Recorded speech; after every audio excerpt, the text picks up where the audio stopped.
9 cycles have passed. When the gods deem mortals too powerful, they decree a race between their avatar and the mortals to determine their worth. In the race, the mortals are granted a chance to engage the very gods themselves.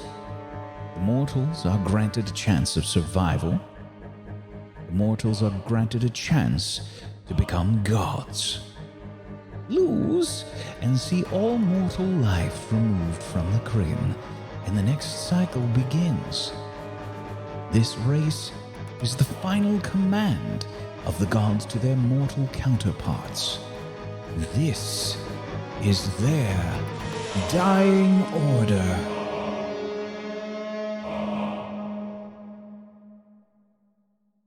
Hello, everyone! Welcome to the stream. It's me, Brad Woto. I almost forgot that the stream was live. For a moment, could have just been on a black screen for many moments. Doesn't matter. Hi! It's been 2 weeks since we last saw you. And I hope that you missed us lots. Because we didn't miss you. Haha. We're all verified streamers. And that means that we are just so far above just what the is average happening? peasant. I don't know. I just felt like attacking. You're really bad at intros. I've decided that. It's so bad. And the thing is, I just keep hoping that the thing happens where like PB's like, okay, you're not in charge anymore. I'm doing it. I'm going to host this thing. I'll do the intro thing. And she just won't do it. You know? And this isn't me doing the like, wash the dishes badly and they'll never make you do it again. I just can't wash dishes. I can't intro. I can't host things. I don't know it's why. like you break a glass on purpose every time you wash the dishes, so someone eventually goes, "Stop it! No, you're done. Yeah. Never again." Yeah. It's like that, but like then you look at my hands and there's like 17 extra fingers on them, and you're like, that's why. His hands have got too many fingers. No, I'm just clumsy. I worked at a restaurant once, and you know how they put the cups in these giant trays and then you put them through the washers and all that? There's one time I put a tray up, but there's a tray on the other side. So I knocked it down and like 30 cups fell to the ground and just made this huge breaking sound. I was no longer allowed to go anywhere near the washer. Yeah. Never. And Well, they're like, you're just a moron. Get out of here. So. yeah, that's me with intros.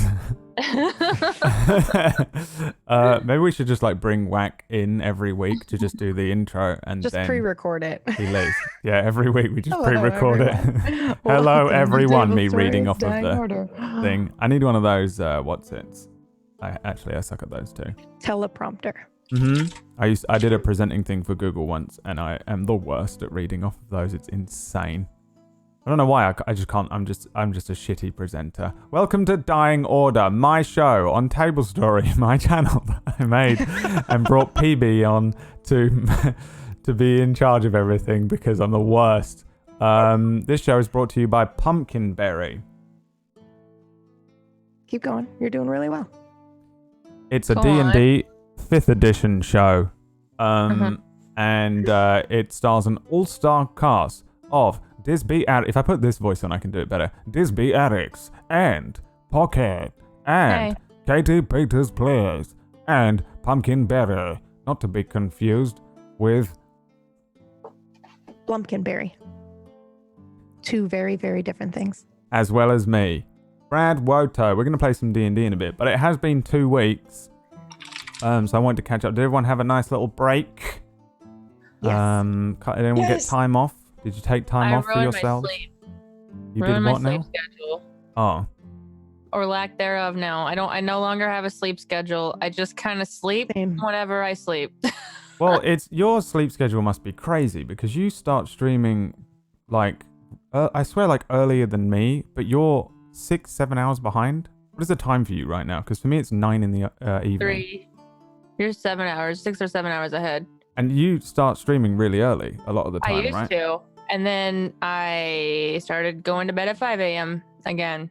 Yeah. It's been years since I went to bed at 5 a.m. and here I am. Here I am, 5 a.m. Actually is 5 a.m. for Disby, I think. What is the time, Disby, where you are? That is exactly 5:08 in the morning. Damn. This is crazy. Do you stream like around this time, Disby? A little after this time. Okay. A little after. Sorry, I just need to wake the fuck up. I'm dying. That's probably good method acting, right? To get up at 5 a.m. and then be like, so old and broken. Helps me get in character. What time is it for you, KPP? Sorry, I hit mute like 15 times. It's 2:08 p.m. for me. Wrong. It's Whoa. dice rolling time because it's D&D o'clock. My powers of dad joke have become more powerful than you could ever imagine. That's right, everybody. I had a child. Congratulations, Brad. Did you really? Congrats, Oh. Brad. No, I didn't. Congrats. I didn't really. I was lying. I knew you were lying. That's why I was skeptical. Well, thanks for saying congratulations anyway. Someone who did have a child, congratulations, Pumpkinberry. Yes, You that's may have why I noticed took that a week PB has off. been off for a week. I can't believe I didn't take this time to like spread a heinous rumor about Yeah, you. you should have maybe. Yeah, The baby one would have been good. that would have been a really good one. Congrats, Brad. Who's the dad? They win. Yeah, they win. Yeah, no, I don't have a child. Pumpkinberry also didn't. I thought I'd give you a week off of my lies, PB. You're welcome. Oh, thank you. I do appreciate that. It was nice. I did. I had a vacation. I wasn't going to have it as long as I did. And then Rob came to visit me and stayed a couple days extra. And then Miranda came to visit and then stayed a couple days extra. So it was just kind of like 2 weeks or a week and a half of just relaxing. It was really, really just nice. so you're aware, she says it really casually, but she's speaking about Rob McElhenney, the guy who made Always Sunny, and Miranda Cosgrove. Mm-hmm. So she's like good friends with them. So they just came to stay with you, huh? Mm-hmm. Just casual little famous Just person casual, name drops there. Yeah. Mm-hmm. Okay. Anyone else know anyone Casual. famous? I was gonna say something, but I don't. Nope. I have nothing. Does no one really know? Have you ever don't know anyone famous? I've met famous people, but I don't like. I'm not friends with them. I don't know them, but I've met them. Yeah. Like, casual. Like, okay, so one time at the only Comic-Con in San Diego I went to a party, and there was just like the True Blood cast was there, and they're all tiny. They're all short as shit. But and there's like a bunch of like people there, Seth Green and all that. I didn't talk to any of them, but I was like sitting next to them. Yeah, I was just there drinking. I wasn't gonna go talk to them. Hey, and they'd be like, who are you? Nobody. I'm literally nobody. But that was when I first started streaming, and I was just there because I got invited by the person I was dating. So, Which just so happened to be the guy that plays the dude Alexander Skarsgård. That's his name. I wish. Yeah, me too.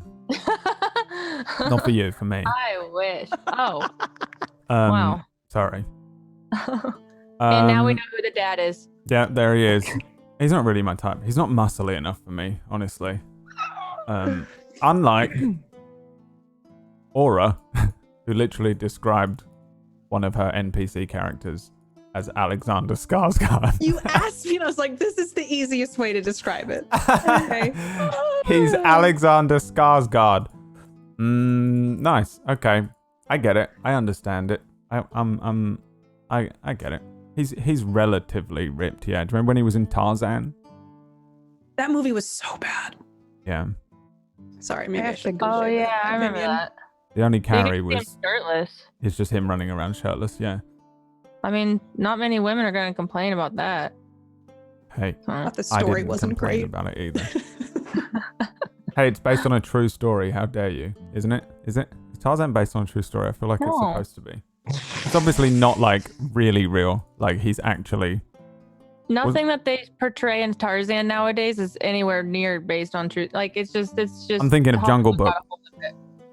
Jungle Book's based on a kid that got lost in the jungle. Yeah, but it's nothing like the Jungle Book.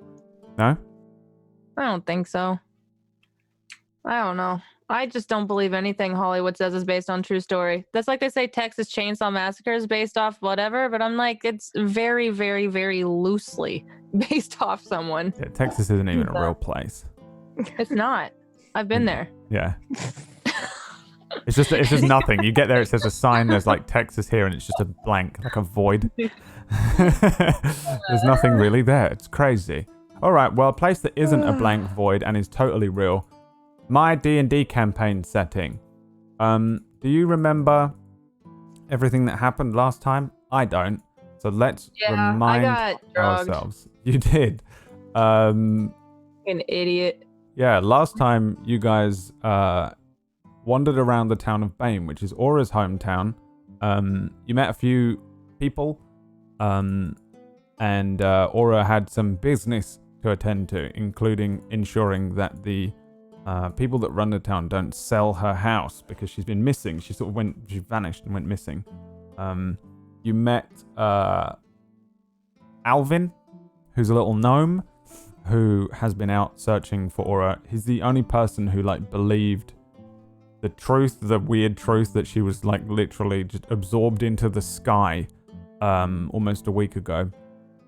And everyone else just thought that she had just vanished or disappeared. Aura's I would assume pretty well known as a hunter and foresting type, so it wouldn't be too crazy to think that she went into the forest one day and eventually got eaten by a troll. So probably people thought that. And in trying to speak to the people who were going to sell the house, the Pyrehearts, they ended up revealing themselves a little more than they expected, the group. They sort of thought they'd got away with it, those pesky kids, but really the Pyrehearts kind of knew who each of you was and things and stuff. And one of those people was Lindis Pyreheart, the doctor, the child doctor of the town, who did kind of think Ellie was hot, but also has a terrible hobby, I guess it would be called. Maybe. It's I guess it's a hobby. We'll go with hobby for now. Yeah. And you went on a date with this kid with the intention, kind of, I think, to assassinate everyone in the house. And then... I'm not sure what my intentions were going into the situation, but now I know what they are in the situation. So. Yeah, the last we saw of you, you were eating food and drinking wine, and eventually you realized that the wine had been drugged and you fell asleep.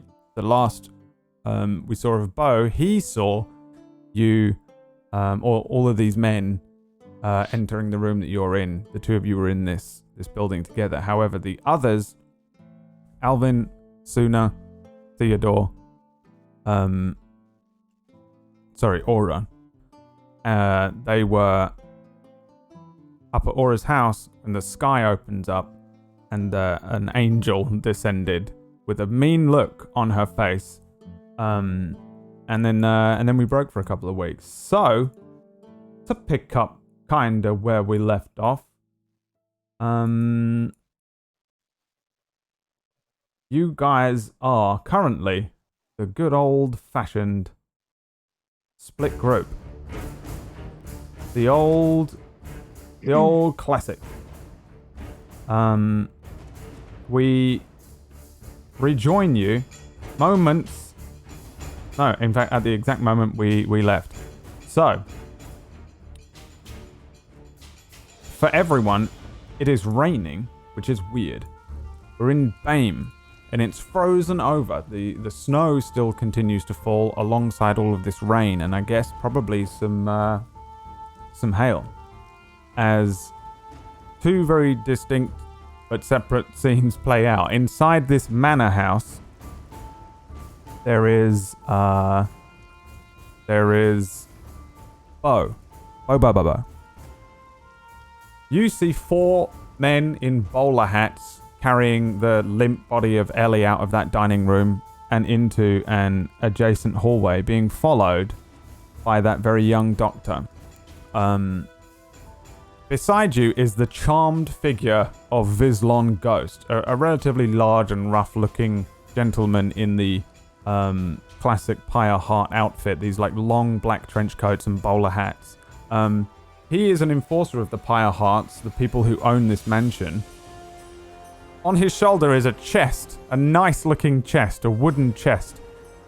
Beau's prized treasure, which he pilfered from the safe inside while Ellie was having dinner with this horrible person.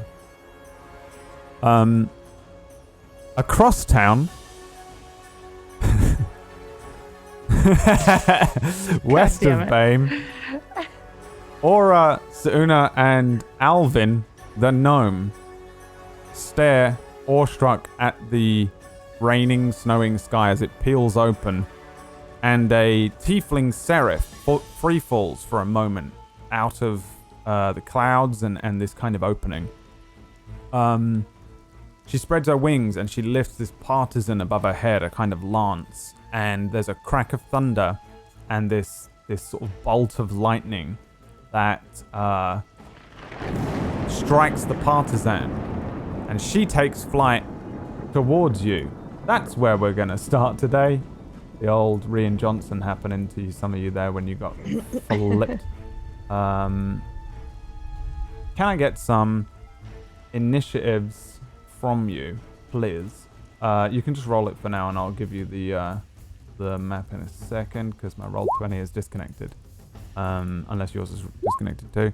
I don't know. Aura in particular. You guys are standing outside. All three of you ran just outside the front door of your home.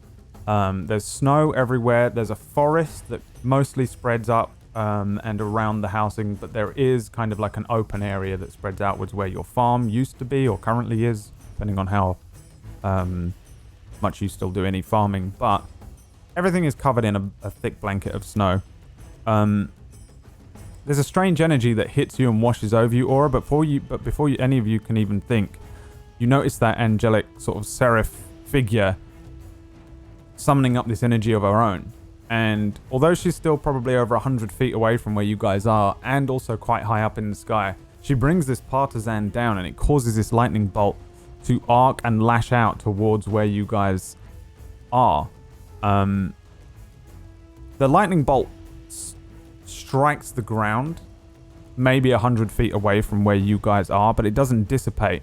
Instead, it begins tearing up the ground ahead of you, churning up this rain and snow, and it rips the area in front of you sort of in two, not like in a crazy earth opening way, but you can see it like ripping up all of this snow. Can you two roll me dex saves? And I'm going to roll one for Alvin, who is also here. Young Alvin. A 23 on your dex save. And then one from Suuna, please. Did that not go through? Oh. No. 13. So. Alvin rolled a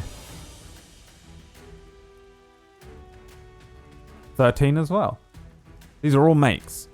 The lightning bolt hits the ground and runs a line through the snow towards where you guys are. All three of you diving out of the way suddenly as this lightning bolt hits the side of your house, runs a line up the side of the house before eventually dying out. You see that it kind of it leaves a little damage to the front of the house here. It runs up the front of the doorway and up all the way up the side of the house and onto the roof, kicking up a bunch of the snow that's on the roof and leaving this kind of burning line on the front of your house, the front of your door, the roof, and the seraph continues her flight towards you. I think maybe I can bring you over here now. Yay, I can. So, let me add you all to the turn order. Yay, okay. I'm just going to roll for Alvin. 17. He's a fast boy. And then I will roll for this seraph here on a 14. So Suuna was 22. And Aura was 21. Which means, Suuna, you guys react first. Essentially, this thing is flying towards where you guys are. It's pretty It's moving pretty quickly. It looks like it can move in flight relatively quickly towards you, and it does seem to be beelining for where the three of you are standing. What do you guys do? You can have a moment to discuss and plan as well, because this is all happening very quickly, but what do you do? Is that's the seraph that, the same one, and that took me up into the sky? It looks exactly the same, yeah. Suuna, that's the same seraph that took me up into the sky that brought me to you. All right, but it seems to be angry with you. I don't know why. Are we doing turn order at this point, or can I do something? Yeah, you're in turn order, but Okay. I'll give you a moment to react. I would instinctively run towards the seraph because it's already hit my house, starting to destroy my house. I would try to at least move forward, so if there's damage, it wouldn't be to my home. All Okay. right. Yeah. I would like to. I would like to levitate the seraph. I know that she's Already flying. but yeah. Yeah, she's already flying, but this should hold her in place. Actually, she's unable to move. Okay. Give me the spell. What do I need? Well, what save do I need to make? Con save. Okay. 17. Mm-hmm. Yeah. Makes it, breaks it, right? On her side, yeah. Yep. Okay. So what happens when you do this? I think I go to cast the spell like I normally do. And maybe a wisp of air moves around her, but I guess I'm trying to levitate a creature that's already in the air, so I assume it just didn't work. Shit. Yeah, you can see that it maybe for a moment knocks her off of the course. You see her kind of waver as if she's hit like some weird turbulence, and then suddenly she continues to fly towards you.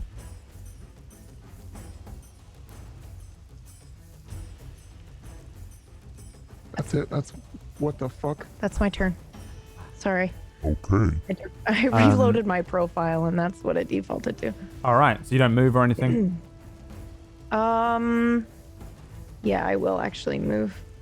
Yeah,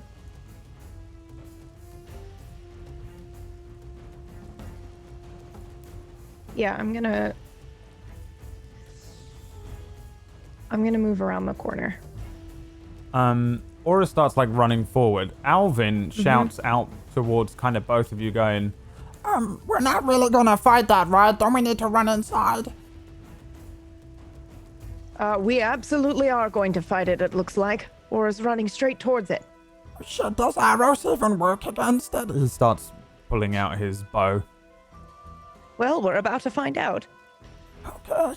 Is this what you guys do? He's speaking to you, Suuna. What do you mean? Is this what we do? You do like bodyguards? Of a sorts. You could say that, I guess. Okay. He starts like preparing an arrow. Aura, it's your turn. I'm just gonna try talking to it. So I'm gonna stop where I've run. What do you want? You see that the seraph just has this look of just fury on her face. She just looks really angry. Her face is almost like distorting with anger. Like her mouth seems too large. Her eyes like too far apart on the side of her head, as if they're going around the side of her head. She looks strange and twisted, and she just continues to fly towards you. You can see her bringing the partisan up again and lifting it towards the sky as the thunder starts to coalesce and the lightning once again. When I see her do that, oh man, I'm gonna take my longbow out and shoot at her to try to like knock it out of her hand. Okay, you specifically want to attack the weapon in her hand because you can disarm people. Yeah, I want to try to disarm her. Okay, it's the same thing, an attack roll. You have to beat, I think she has to beat a thing. At 12. A 12 to disarm. You make an attack roll contested by their athletics or acrobatics check. So let's see what she's got here. Nothing, but I'll roll a save, I guess, or I'll just roll a dex check. Yeah, same. 21. You fire an arrow, and I think it probably is on target. Like, you see it fly an arc towards her in the sky as she begins her descent towards where you are. As she brings the partisan up towards the sky, she sees this arrow, and you turns her kind of body in like a sideways. Her wings spread out, and you can see that they're really large now. They're probably longer than her body in length. And she brings the partisan down with no kind of lightning arcing with it, and just hits the arrow out of the air, and then turns under where it was and continues to descend towards where you are, bringing that partisan back up again. Okay. I'm just gonna lower my bow. I'm gonna stay where I am for my turn. So I think that'll end my turn. Alvin just shouts, Oh shit, did you see that? She hit it out the air! and fires his arrow as well. And let's see if he can hit. So you know Alvin's battle capabilities a little. He's similar to you in that he's kind of like a fledgling ranger. That's where his skill set is. He's pretty good with a bow. He's not very strong. He's okay with forest craft and survival things. Like he can tie a knot pretty well and make a fire and things like that. But in terms of just combat ability, he's got nothing on you. You're really well adept with the sword and the bow. You've got a lot. You've got a larger skill set than him. He's not too bad with things like magic and stuff. You know that he can cure, it being his primary magic skill. He has like cure wounds, that kind of thing. But generally speaking, he's just a smaller, lesser version of what you can do. Probably a lot like what you were able to do when you were younger. That being said, he brings up his longbow, which is a longbow regardless of the fact that it's probably, compared to your longbow, a short bow. And he's gonna take a shot. And that's a crit. He brings up his longbow. She strikes your arrow out of the way, brings the thing back up, and then Alvin lets fly. While she's distracted, she brings her partisan back up. You can see that she looks like she's summoning up some sort of internal energy in a similar way that you guys might cast spells. In that distraction, Alvin fires his arrow. You see it strike true. It catches her like low on under her breast, and maybe would go in where a lung would be if seraphs have lungs and rely on oxygen and things. This is a pretty amazing shot. It sits deep in the lower chest of this seraph, and you see her knocked off of course from it as well. She continues to hold the partisan up.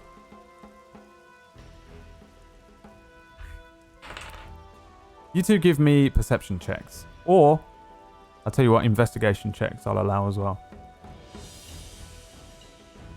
Both will yield different answers. Damn. Sorry, said perception or investigation? Yeah. Damn. Okay, 24, natural 22, and a 23 even. You are both aware of something here. Mechanically, the crit didn't land. This only did 7 of the piercing damage here. You notice that this arrow should have it was like a perfect strike. It should have knocked her completely off of course. For whatever reason, this thing hasn't landed. This didn't do anywhere near as much damage as it should have done. This is a perfect shot. Alvin really couldn't have done better with this. It should have done a lot more damage to her, yet she seems to kind of shrug it off as if it was nothing. The arrow's still buried in her chest. You see that there's no blood or anything like that. Alvin says, Yeah, I got her. Hey, she's still coming at us. Wait, did that even hurt her? What's happening? It doesn't look like it did. Why not? I'm unsure. It's an angel, isn't it? Yes. Is it the gods? The gods is trying to kill us. Oh, we got no chance. We should, where do we go now then? You want us to just lay down and die? Or perhaps we should run? What do you think we should do? Aura! But I think we should leave. I think it's going to come after us either way. Try talking to it. It won't answer me. Well, it certainly won't answer me. during this time, the thing has been flying towards you. Yeah. And it's going to launch a lash of lightning at you again. Everyone give me dex saves, I think. Yes.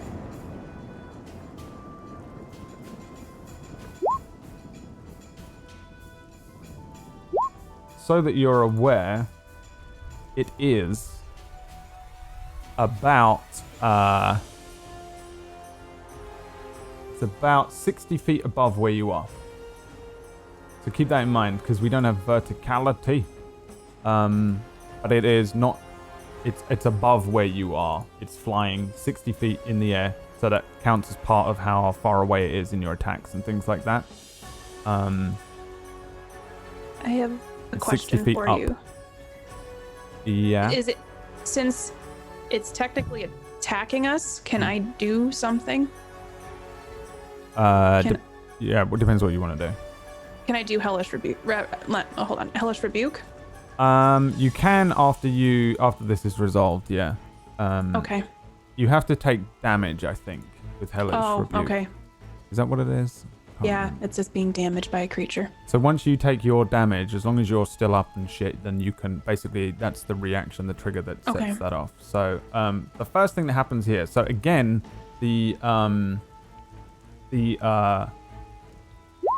my god, Alvin rolls a 22. Alvin is so good. I see why you like him. He is, he's motivated entirely by fear.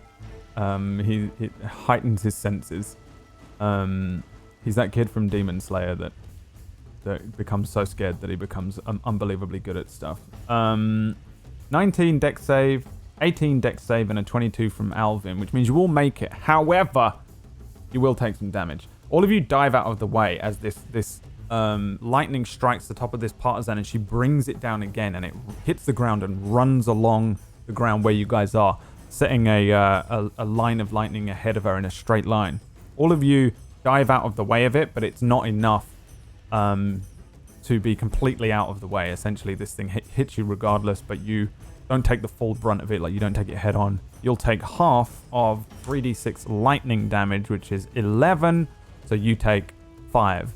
Everyone takes 5, including Alvin. So you all jump out of the way, but you do get a little zzz, a little fried.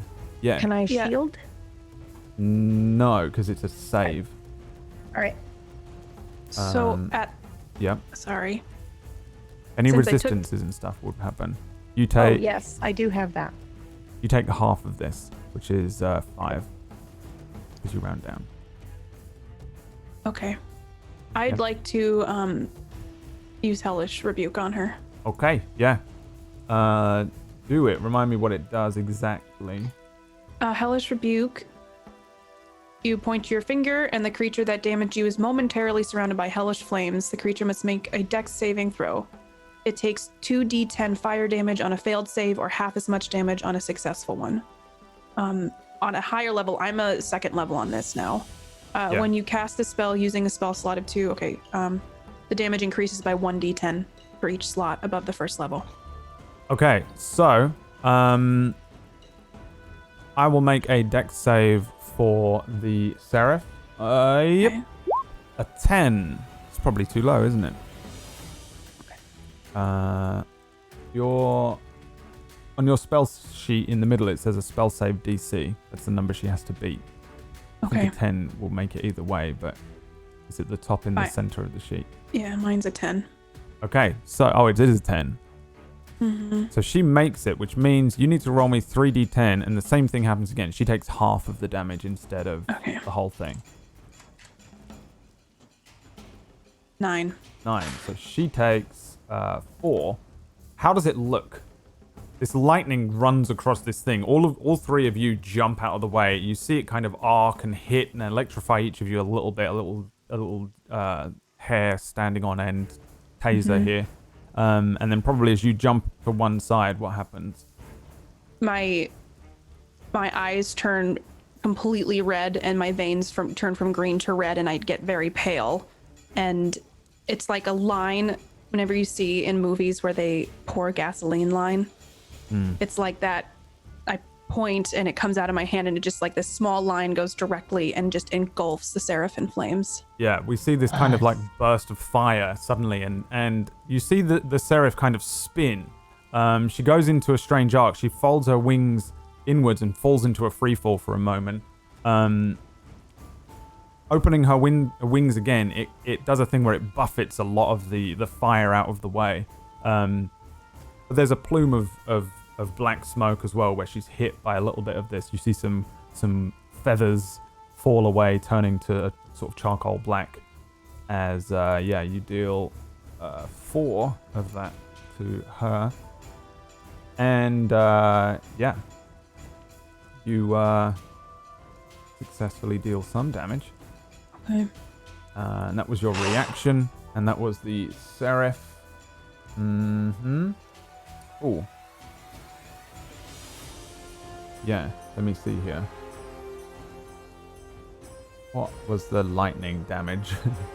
For the record, give me another perception check. Both of you.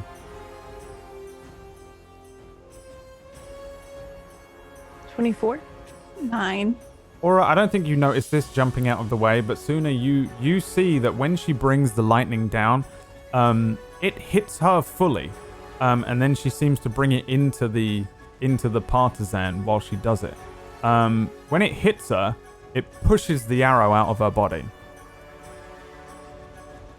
So is the lightning damage healing her? Looks like it. Your turn. I will. How far away are you, Aura? You're pretty far away. Yeah. I ran kind of just to, draw her attention away from you two. I will actually close the distance between us. Let me just see how far away we are. Yeah, okay. I will close the distance between us, and then I will relay that information to you. It looks like the lightning is healing her.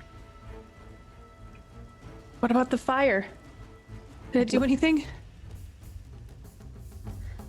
Did it look like it did much other than... Yeah, it looked like it did. I mean, she looks like she avoided a bunch of it, but it seems like it definitely burned her, yeah. I mean, the arrow did do damage as well. It just didn't do anywhere near as much as it should have done. Yeah. I mean, it's hurting her, but probably not as much as it should. She's powered by the gods. What do you expect? Do you think we can reason with her? No, I think it's beyond reason. She's just charging at you blindly. I don't know what you did to piss off a seraph. I don't either. Should we run? I mean, but I don't... Yes. I kind of look at her and my eyes widen. Can we outrun her? We can try. Can I cast haste or chrono? Is that one of the abilities that we have with our chrono thing? You don't have the haste spell under your chronomancy, at least. I don't Accelerate, sorry. I gave you that. That's what I thought it was.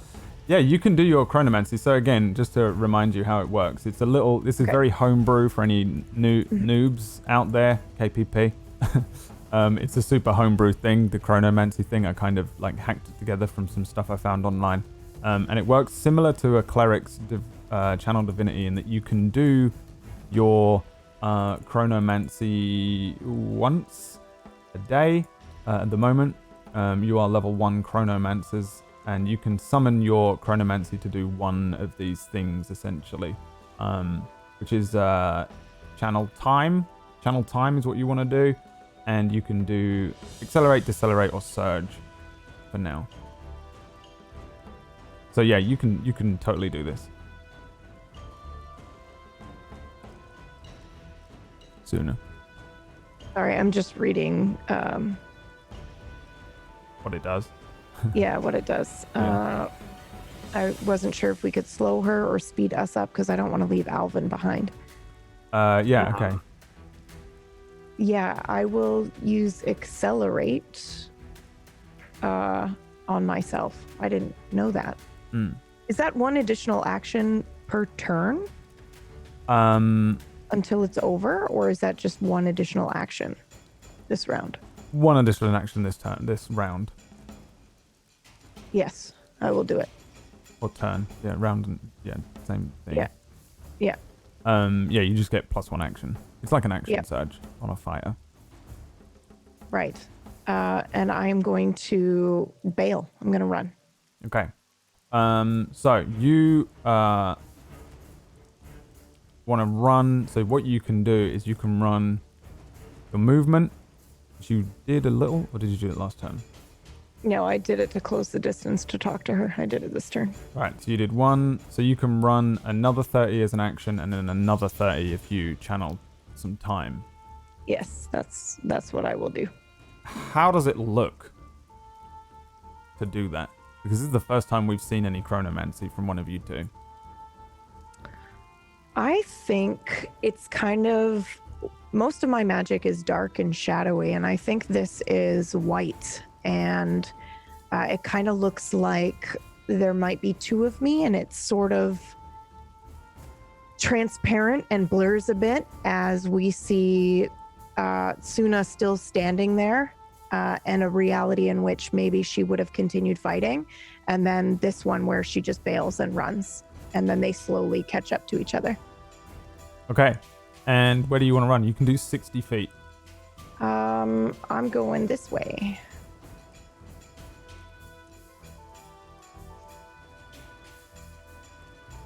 So pretty damn close. Yep. I can't get on that particular square. There we go. Yep. So you just bolt. Yeah. And it's fast. Like Alvin it struggles to follow where you go. Like you see his kind of eyes widen. His big eyes anyway. I'll gesture to him to come this way as well. He follows you running one way. Or are you doing the same thing? Running? Yeah, I mean, it's kind of what we decided. So I would... Is Alvin... He's trying to come with us? At the moment, he just looks weirdly shocked at how fast this old woman can run. Okay. I'm gonna run to Alvin if that's possible. Let me see. And I want to pick him up. It's actually harder to run with someone, for the record. I know, but... You'll have half movement, but okay, yeah. Here's what I'm gonna do then. I'm gonna cast Protection from Good and Evil onto Alvin. Okay. Let's see, and I think I can do this from a distance. Yeah, no, I have to touch him. You gotta touch him, yeah. Yeah, so I'm gonna run over to Alvin.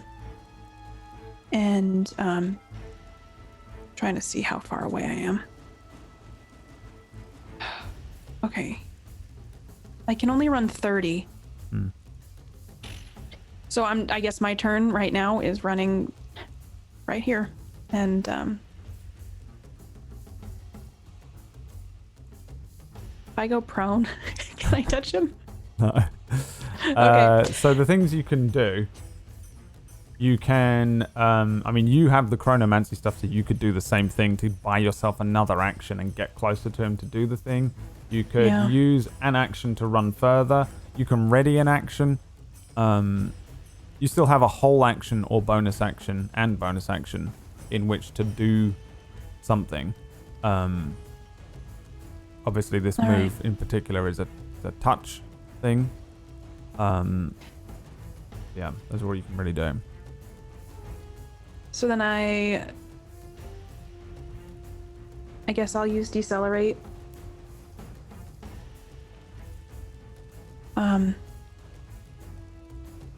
So I can buy myself more time. Okay, what does that look like? What do we see you do? I think I don't fully understand what's happening. It's just like this innate thing that I'm realizing I can do. And it's like in the movies when things slow down, but you're moving normally, like snowfall is just so slow. And it just seems like you're in a snow globe, but you're moving normally and everything around you is just standing still, essentially. Okay.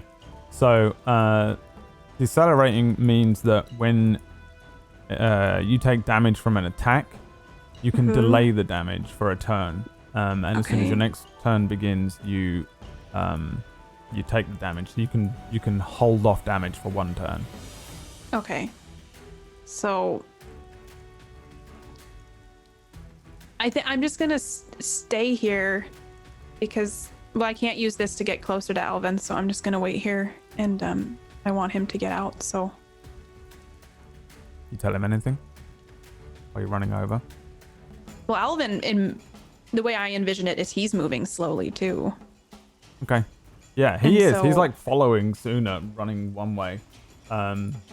As this seraph is kind of like she's arcing down towards where you guys are.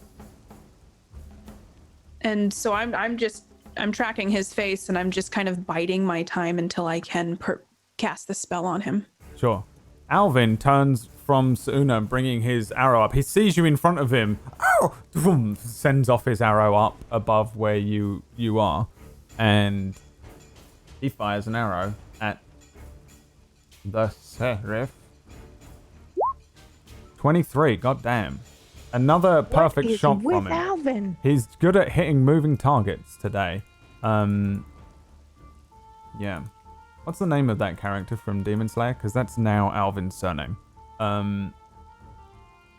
He deals 5 piercing damage. It's a perfect shot again. It flies true. You see it strike somewhere up between the shoulder and the wing, where this wing comes up. You see the arrow hit this seraph, and she's kind of free falling a little for a moment to try and gather some speed up. And Alvin kind of looks down to where you guys are. Are you guys running away? Are we running away? Okay, I like running away. And he turns and starts to run as well. And he will run in the same direction as you are going. Is his speed the same? Yes. So he runs down the side of the house. You guys are all kind of running around towards the back of where Aura's house is. The seraph is going to... First of all, I'm going to roll a d6 to see if she can fucking launch an arc of lightning at you again. Oh! She can. But I think she's not that dumb. So, she's going to fly ahead of where you are. Oh no, she's going to fly up to where you are. Above you. 60 feet above where you are, Suuna. So you are running. Even with your acceleration, you blitz through the snow. The snow doesn't even kick up behind you. You're moving so quickly. It's like running on water. It doesn't kick up a load of snow. Alvin kind of fires an arrow, and this seraph flies down low. She flies above where you are, Aura, arcing in a way that she wouldn't collide with the house. Now you see her above where you are. These wings now are completely spread. This shadow kind of above you where you are, Suuna, as these huge wings spread out. And maybe if you look up, you see her again bring her arm up with that partisan, but she's not bringing the partisan up pointed towards the sky. It looks like she's going to throw it down towards where you are now, above you. She like brings it up, and she's like looking to aim this thing at you as if you're like a fish underwater in a stream. Running was a mistake. She's very quick, but she doesn't do anything. Your turn. So she raises it like she's going to stab me like a fish, but then doesn't? Yeah. Is it hesitation or... Give me an insight check.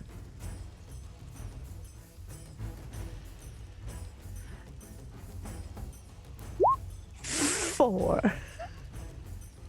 I have no idea. Yeah, you just go with whatever you want it to be. All right. Well, that's strange. Fuck. She's 60 feet above me, correct? Yep. I am going to...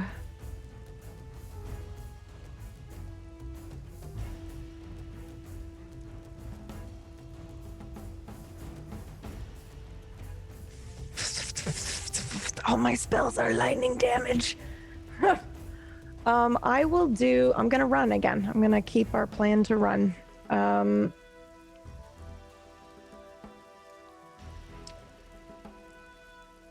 And I will use my bonus action to do expeditious retreat. Okay.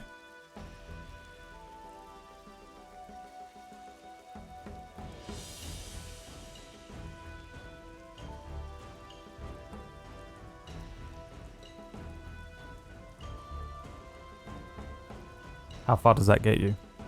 Double your speed, I believe. So you're running... Because you can take the dash action. So yeah. I just keep running. In this direction, you're heading towards the town, just so you're aware. This way is town. And you just start running into... I mean, this isn't the path to town. You would be heading into like just an overland area where there's some trees and shrubbery and things. Mostly it's all covered. And you just start beelining. Ahead of you, you can kind of probably see the peaks of some houses. It's pretty far away from where you are. Suuna starts running in that direction. Or are you doing the same thing? No. No? Because...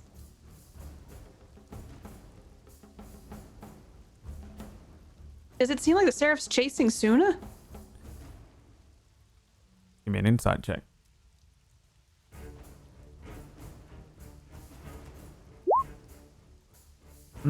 It doesn't necessarily seem like she's chasing Suuna. It just seems like she's trying to kill all of you. Okay.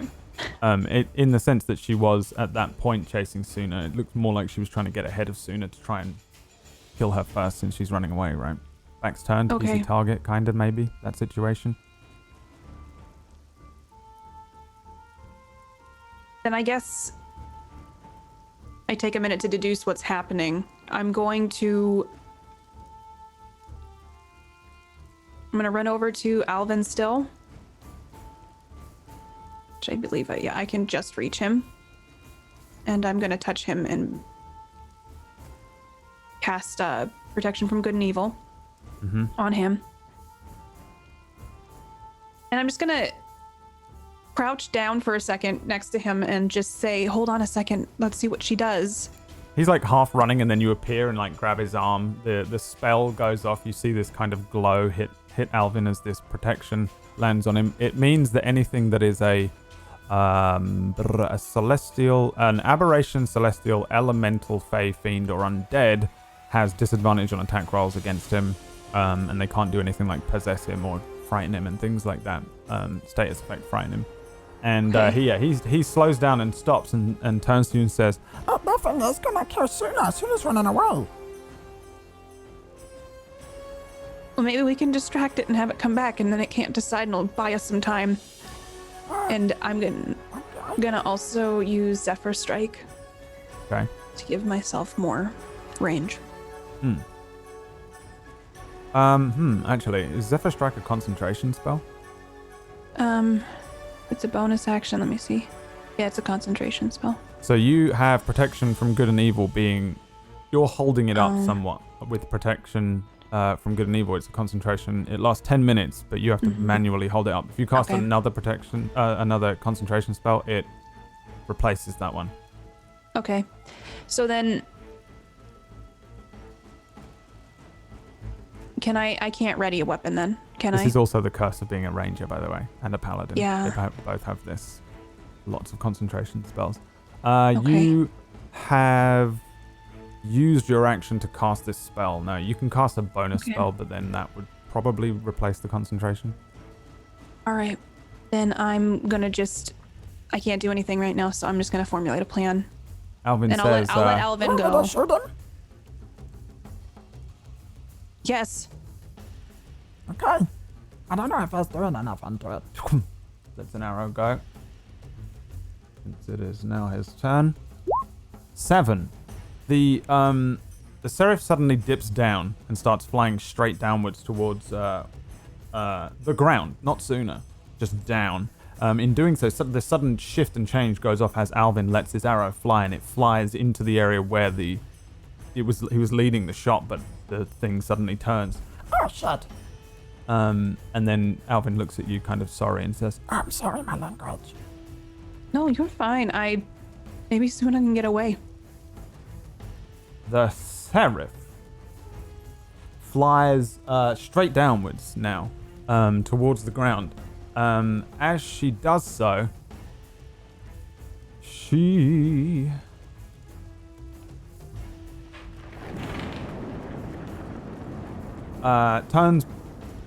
she flies down about 40 feet towards the ground. So she is now in the same position, at 20 feet above the ground, and she calls down an arc of lightning, turning under where she is, folding her wings in. She suddenly brings this lightning strike. It hits her. She channels it into the partisan, and then you and Alvin need to make me dex saves.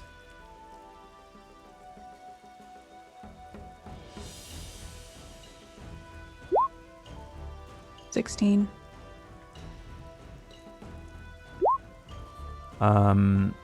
And a 5 from Alvin. So Alvin takes the full brunt here of 3d6, 11. So Alvin takes 11. Suddenly, I think Alvin probably gets hit by it.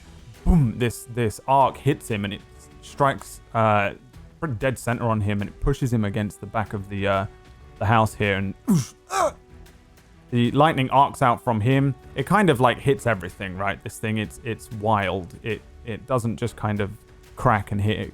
It spreads around the area. You see it run across the snow and up the side of the house, and in doing so, you see it catch you as well. You take 5 lightning damage. Alvin takes the 11. He looks pretty beat up, actually, from that. You see it hits him. He kind of slides down the side of the house. His hair is like all stuck out one side. Wait, what is happening? Where am I? What the fuck is that? Wait, oh shit.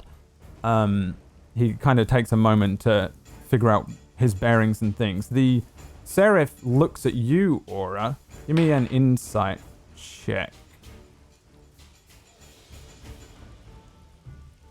You see the seraph smile at you as if she's happy, toying with you, enjoying this, as the tides turn somewhat in her favor.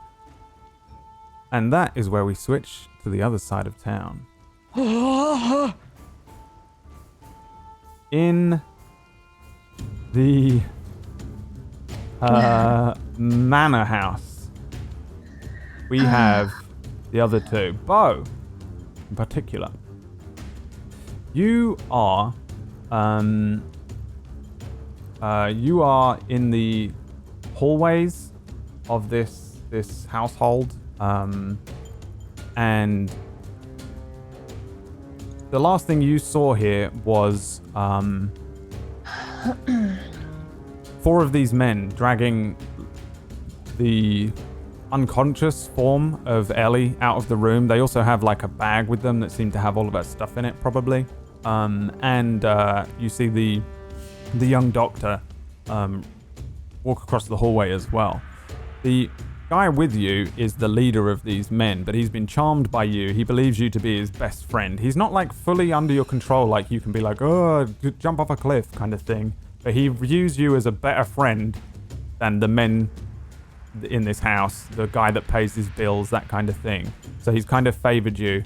He took you to where the safe was since you wanted to go there. Showed you like most of, like a lot of the stuff in here was like too big to carry. Though he did load up a chest with gold bars. Roll me a D1000.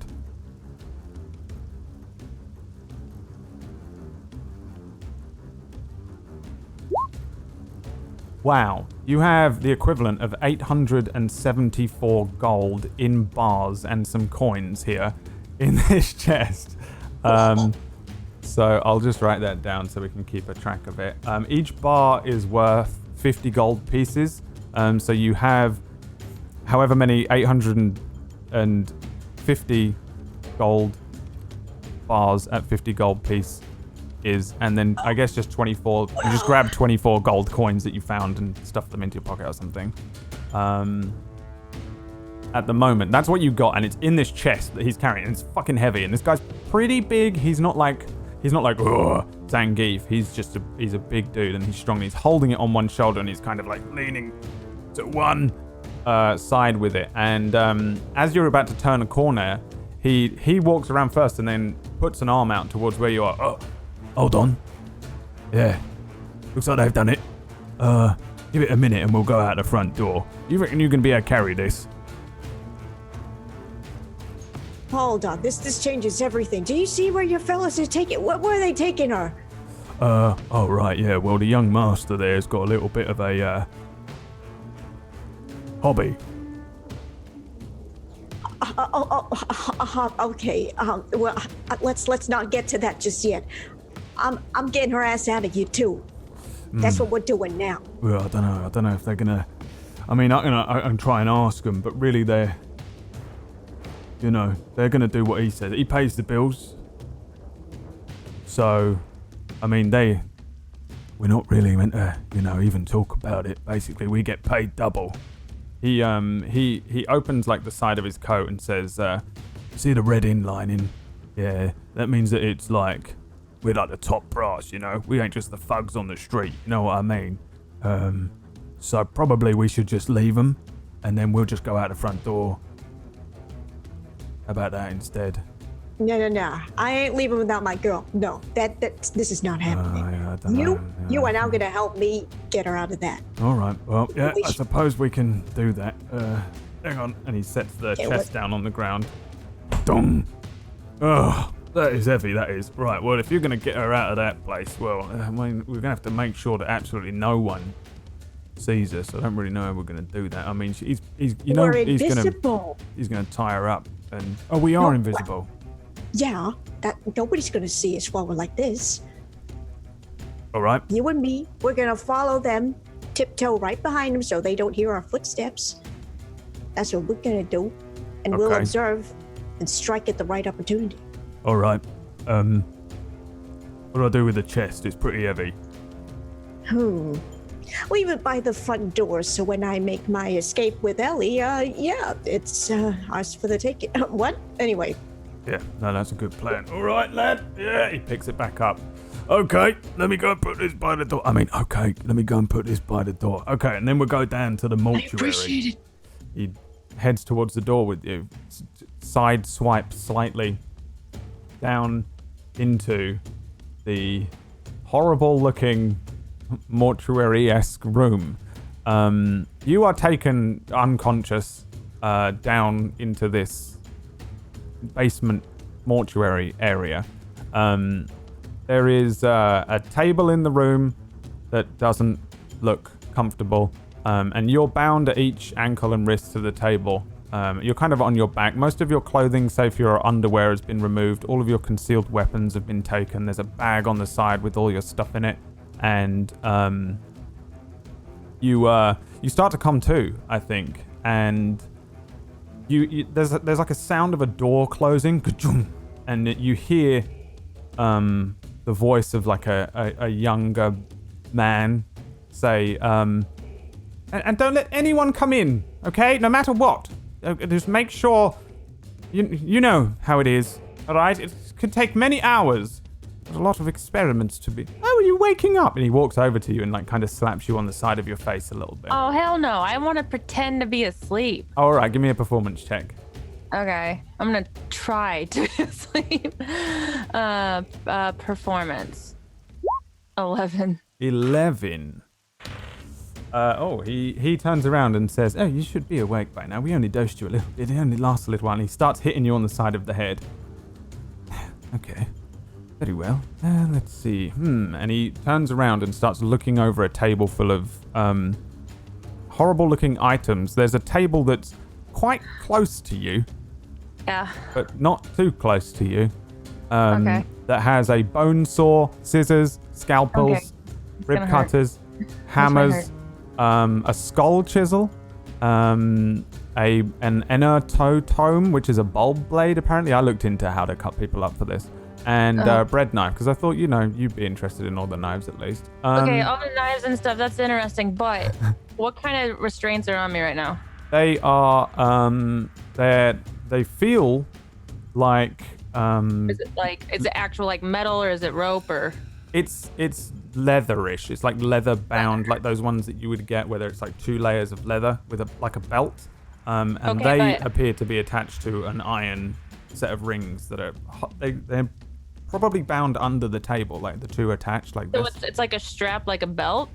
Yeah, it's more like a belt around your wrist. But Is it locked? It's holding you down, kind of. Yeah, but I've been able to unlock that stuff with my hands before. I mean, in real life. I mean, like me as pocket. Yeah? If you have something like, yeah. All right. So my question is, while he's looking over this, can I try? Yeah. I guess give me... It would be some sort of, a sleight of hand check's probably the best one to go for. So let's go with something like that. Okay, What specifically do you have to do? Not like that, I didn't say it. I broke my shoulder once and could only use one hand, okay? Shit like that where you have to untie it, whatever. No. Not like that. I went straight over it. Thank you. Anyway. What specifically is it that you're trying to do? I think with it the would hand? be a 'Cause I don't sleight know. of hand. Because you'd have to be, it'd be like, if I can feel the strap, then you can try to like pull it out. And then once it's loose out of the initial belt buckle and it's in the middle one, it's easier just to yank it open at that point. All right, whatever you say. Yeah. Does that make sense? It made sense in my mind. Okay, 15. 15. You start to feel this thing wiggle. You start to move it around, but it's making the iron bars make noise under the against this kind of stone table that you're on. Looking around the room, there is like no windows. There's only a single door here. There's a few bookshelves with books on and things. But you do get this really awful smell in this room. It smells real bad. He doesn't hear the chains moving at the moment, but you've noticed that it does kind of make a little bit of noise as you start to do this. For now, he's like looking over things, and he touches a few of these scalpels and things while you start to wriggle very slowly out of this manacle of his, this like leather manacle. And he says to himself, biologically, half-elves, tieflings, halflings, other demi-humans, they must have been some sort of genetic blunder. Inbreeding? Yes. So maybe... Yes, what if I cut out her heart and then compare it to a human? That might... Nobody's done this before, right? Perhaps. He starts to look over his books and... Should I start with the heart? Oh, we should do some tests on her skin first. Yes, skin! We'll cut off her skin. Outside... I'm just listening like, oh, here we go. Beau and Vislon Ghost, ironically, is his name. You're creeping along silently. How are you moving silently down this hallway? Vislon takes you down a flight of stairs that's kind of circular. He says, he explains to you that like underneath the Eastern Tower is like a basement mortuary that was used for their own private doctor, the Pyreheart family, ages ago, and they don't use it anymore. But Lindis has started using it to conduct twisted experiments on people and animals and things.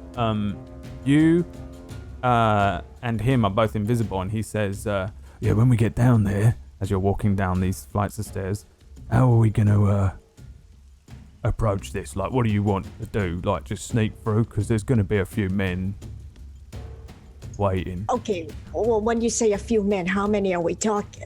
Well, probably 4. Oh, jeez. Yeah. Well, I don't really want to have to hurt my boys, you know? If we can just sneak in, get her out. I mean, I don't want to mess with your boys, believe me. Perhaps there's a way we can distract them, get their attention. Like what? I don't know, create a diversion, anything. Well, they I mean, like they mead. listen to you too. I mean, you may not be the one paying them, but I'd like to think perhaps you've made a great friendship with them too down the road. I think they'd probably kill me for a silver. I'd probably kill them for a silver. At least you're honest. Okay, all right. So new plan. All right. Well, we'll try yours. We'll try sneaking past your buddies, but this is gonna be tricky. They're probably gonna see the door open. Is there another way out from that room? No, this is like the only way down. And there's a few places down there. I think that there's some old rooms, empty rooms, but no, this is really it. These stairs, only way down, only way up. One door into that. I would imagine with a house like this, there's secret passageways. Maybe. I don't know. Could there maybe. be? Yeah, maybe. Oh, jeez. Okay. Yeah, do you think we should try and find one first? No. I don't think we have the time. I don't know what the hell he's got to do to her. Oh, I think he cuts them up and that. Jesus. Okay. All right. Yeah, we're getting in there. But yeah, no, I don't think we're getting past your boys, considering that might be the only door in and out. Okay. So we're gonna have to create that diversion. Okay. And I'm gonna need you to be the bait. What do you mean though? Like when you say bait, like when you go trapping animals and that? Pretty much. Alright, yeah, no, I don't think that's a great idea. Maybe we can do something else. Like, I mean, you give me one of them gold bars, I'll just kill all the boys. You serious? It'd be loud and messy though, and the others will probably start coming down there. There's a few more upstairs. I mean, I think probably, let's see, what day is it? Yeah, I think everyone's home, so there's probably like 20 boys in the house upstairs. Depends if Nylora's here or not. If Nylora's here, then you're in even more trouble. Probably another 5 for a lot. They're a messy lot and all, let me tell you that. Yeah, they're a pretty nasty bastard. You think Lindis is a right little bastard. At least he does his stuff in private. She'll cut your eyes out in the middle of the town centre, she will, for fun. Jesus. If I had known this guy was that crazy, I would have gotten Ellie out of there sooner. Oh, they're all crazy, but they got the money to be crazy, you know what I mean? I think that's what it is. Sort of get rich, get crazy. You know what I mean? Oh, God. I mean, you got a lot of gold there. You have. Yeah, and, but I certainly ain't crazy. No, not yet, but you will be. That's the thing. Anyway, you should probably be quiet. We're almost there. Okay. All right. If you think you can keep your buddies busy by fighting them off, then all right, you'll be doing me a favor. I'll give you I'll even give you another gold bar. How's that? 2 gold bars. 2 gold bars. Kill those 4 bastards. Yep. Yeah, I reckon I can do that. He pulls out a long sword from his hip. Yeah, no, I think I can do that. It's gonna be messy though. Can you do it quietly? Is that possible? No. Damn it. Okay, well, how about you lure them first, make some noise since they can't see you, and then, strike. Alright, create a distraction. That's right, create a distraction. Get them somewhere far enough where, it's only you and them, and then I can make my way through the door. Is that locked, by the way? What? Is the door locked? Dunno. Well, shit. Hopefully not from the inside. Then you're in real trouble, aren't you? Jesus. Right, hang on, look. And he pokes his head around the corner, and you see ahead of you a hallway that stretches out maybe only like 30 feet or so. And it's quite low ceilinged. It's very dimly lit by a single torch outside of one of the doors in a sconce. But you can see that there are 4 men standing in kind of a group a little bit further down, closer to where you are. And they're all kind of just milling around. One of them's kind of leaning against the wall casually. 2 of them are like hitting each other, just fun style. And one of them seems to be relatively alert. He kind of looks straight at you guys. Vizlon, oh wait, no, we're invisible. Puts his head back out. And then says, right, tell you what I'll do. I reckon I can take old Mickey by surprise there. I'll grab him, put the sword up to his throat and start moving backwards and speaking gibberish.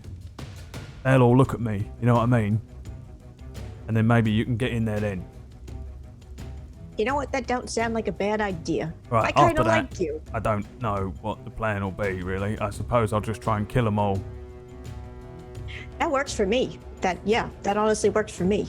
If All you right. can keep your buddies busy while I'm trying to get my girl out of here, then no. Yeah, 2 gold bars, though, yeah? Yep, 2 gold bars. Punches you really hard. Oh, God.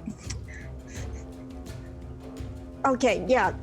See you. Catch you in a bit. Yeah, all right. Don't die, please. Yeah. I need you. Yeah, well, you're my best friend, so, okay. Oh. Let's see. He walks down the hallway. Now, the others don't see him. I'm going to roll a stealth for him. Oh, he's rolling really well today. He just walks past them, and as he gets close to the one that's, like, guarding, the one that's guarding kind of, like, moves his head oddly as if he senses something's up. And you see Vizlon turn to you, and, like, the other guy's head is, like, right next to his, and he pokes his tongue out to him, and, like, starts doing silly shit, walking down the hallway. He gets to the far end where the guy that's closest to the door is, and grabs him round the throat. From the perspective of the other 3, there's suddenly one of them just gets grabbed. Oh, what's going on? Oh! The sword is held up to his throat, and you hear Vizlon suddenly shout, "Right, you messy lot, it's me, Vizlon. Sorry to have to do this to you boys, but you've been sold out. Yeah, I know. Don't worry. I'm not actually a ghost. I'm invisible. I've got a wizard friend now, and he's paid me 2 gold bars to kill all of you. Sorry, boys." And you see him start to drag this guy, Mickey, down the hall. "Mickey's first. Who's next then?" The other's so, "Oi, what's going on? Come on, no fucking around. Are you kidding? Oh, he's not. Oh, God, he's drawing blood." You see Mickey's throat kind of start to bleed a little bit as the iron of the sword is held up to it. He starts dragging him back. They all pull their swords out and start moving steadily down the hallway towards him as he drags Mickey backwards. The door is left unguarded. What do you want to do? All right, well, I'm going to go straight for the door and see if it's locked, if I can get in. Sure. You just trying to open it? Yep, I'm going to try and open it. Ah, you guys are learning. It opens. Inside, a few moments ago, the wrist strap starts to come undone for you. Give me another sleight of hand if you want to try and finish the job here, as Lindis turns around with a very nasty-looking scalpel, and he grabs a book and turns it open and says, so half-elves, almost exactly the same, really. Oh, yeah, 2 lungs, heart. Yeah, it's practically the exact same thing. Holds a scalpel up and starts moving towards you with his nose in a book. Do you want to try and remove the hand? Yes. All right, roll me another sleight of hand check. 24. 24. I think on a 24, he brings his book down and your hand is free. And what do you want to do? You want to punch him in the face? All right, give me a I guess it would just be a strength. What are you proficient in? Because let me see here. Because you're proficient. I have some strength, dex, constitution, and charisma. It would be a D20 1 plus proficiency 2. So yeah, just roll me a D20 plus 2.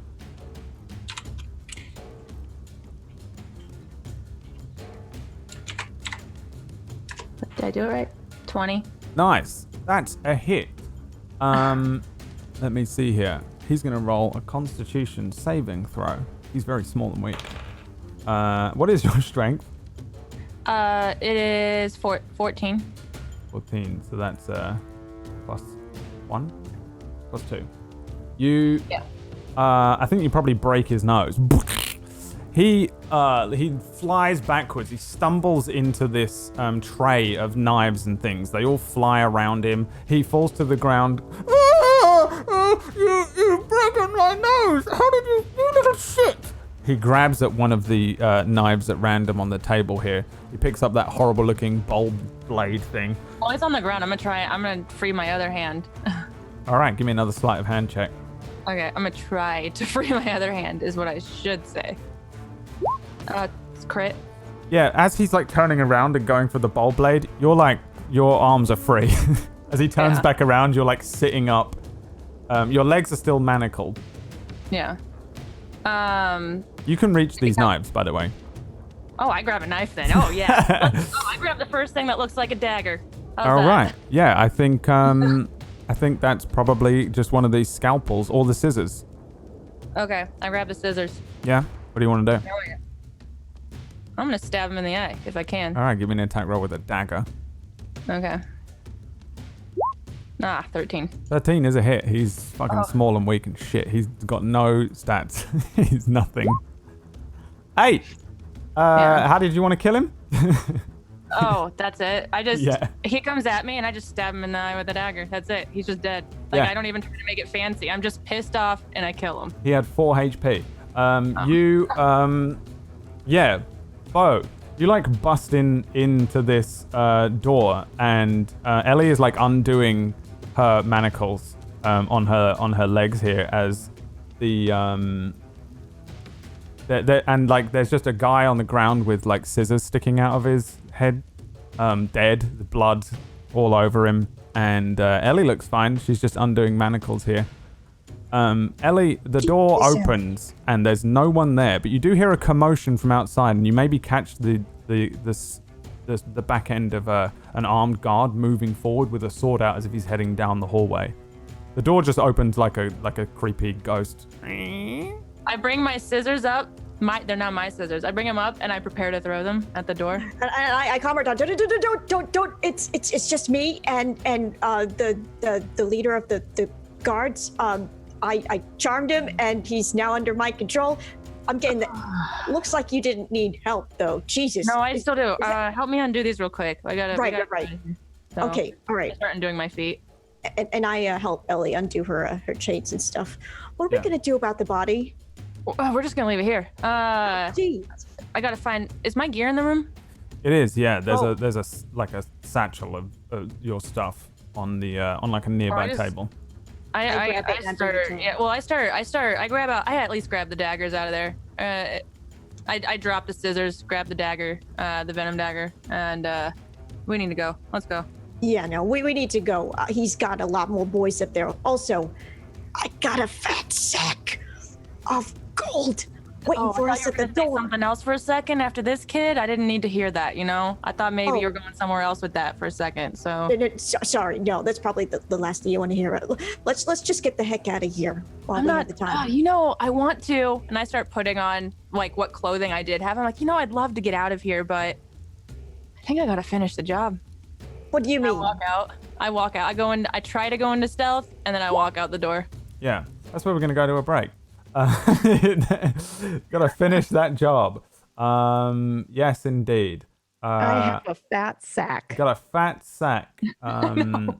Real nice. Okay, well, here's some nice calming music for you all. Because upstairs, the rest of the family are blissfully, ignorantly... having dinner. They're definitely not eating dinner together. They're not that kind of family. They're each in their own individual rooms, doing all their own individual things. Little do they know, Butcher of Beim is in town. And when we come back, we'll see what the heck you guys do with the rest of it. Some of you fighting an angel, and some of you being dragged around by an assassin. And Beau carrying his fat sack. Beau just dragging a chest of gold to each room as you creep in like a murderous spider. All right. Well, thanks for watching, everyone. We'll be back in a few minutes. If you're interested, we did start a new mini-series show, by the way, this week called The Bystanders. And if you want to catch a short, is it 6 episodes? 8 episodes. 8-episode show that is being run by guest GM Blue Jay, then you can check that out. There's been one episode, it was on Thursday, and there's one every Thursday. So at the moment we do have a Thursday show at 7:30 Eastern. And you can catch the VOD of that as well if you want. Thanks for hanging out. We'll be back in a few. Bye.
Hey everybody, welcome back to the stream. It's me, Brad Woto, the greatest GM of all time. Probably in the top, 150? That's pretty good. I'll take it. Alright, let's go back to the other side of town with the gang who are fighting a seraph gang. Let's rejoin you in your battle here. You are trying to deal with this thing that's flying around above you, acting like a bird of prey, and you're the prey. The seraph did its turn. It fucked up Alvin a little bit. Suuna, you're kind of running away, but it is your turn. What would you like to do? Oof. Just see how far away I am.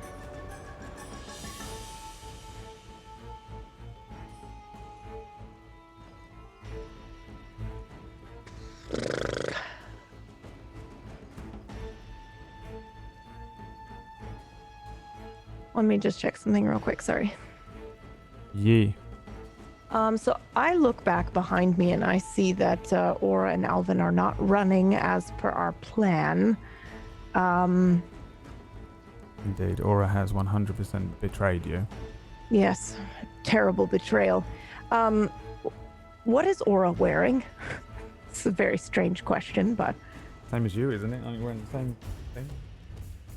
Like that dark... Well, I guess if we were inside, I'd be wearing my gray or my green long coat and khakis and brown boots.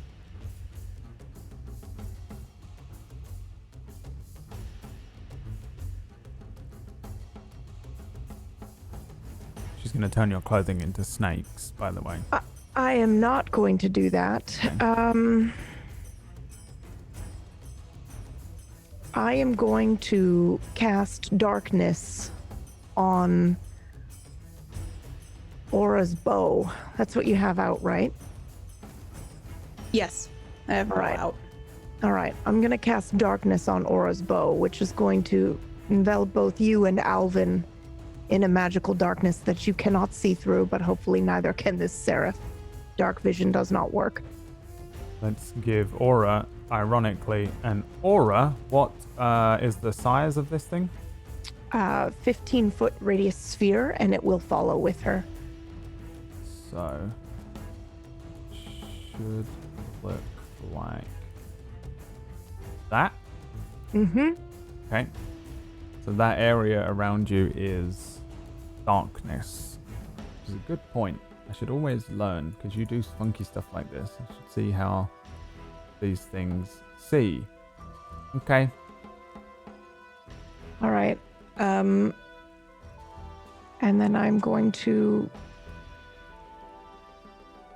run towards them All right. because that's absurd. Okay. Because they can't see, so I doubt they're gonna. Yeah, so I'm gonna go right there. Yep. Okay. Why is that now? Like that. Okay, good. All right. So suddenly you are enveloped in darkness. Alvin goes ah, and starts freaking out. I can't see. What's happened? Have I gone blind? Did they blind Shh, me? be quiet, Alvin. What? I can't see. I've lost the use of my eyes. No, I think it's just a spell.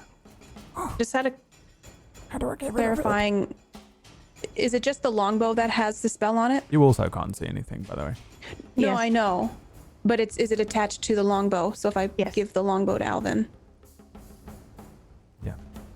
Okay. It would be on the longbow, yeah. You could leave the longbow there and move, and the aura wouldn't move. Okay. So is it my turn or is it still Suuna's turn? It's your turn, sorry. Your turn. Okay. I'm gonna hastily pass the longbow to. Sorry, 1 second. I do have a bonus action that I could potentially use. You are absolutely right. Hold on. Oh, hell yeah. I will do Expeditious Retreat again, which is a bonus action which will allow me to dash directly to you. Okay.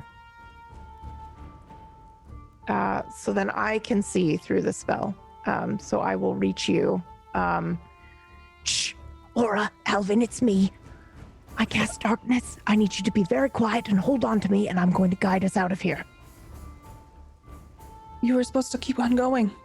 I'm not leaving you behind. Don't be absurd. Okay, so if it's. Quiet now. What if I run out and surprise it Quiet with my now. sword? We're going. I had my hand on my great sword, so I'm just gonna follow Suuna's lead. Okay. Do you hand the bow over still? I was starting to hand it over to Alvin, and then she came into the darkness with us. So I'm still gonna hold on to it. Okay. So, yeah, you want to move? Which way are we going? I will hold my arm out with the walking stick so that you can feel it. Okay. Which way did you point it? Straight ahead, like towards the town. Okay. Then I guess, can I move the whole group 30 feet? I'll allow you to move the whole group 30 feet if that's what everyone wants to do. Okay. But during this time, the seraph lands on the ground. So I'm going to do some funky shit instead of trying to figure out the calculations of turn-based movement as group. I'm going to roll a d6. The seraph lands on the ground. It's just a ball of darkness. And it lands, its wings curling in behind it. And she brings the partisan upwards. There is no crack of thunder, no bolt of lightning.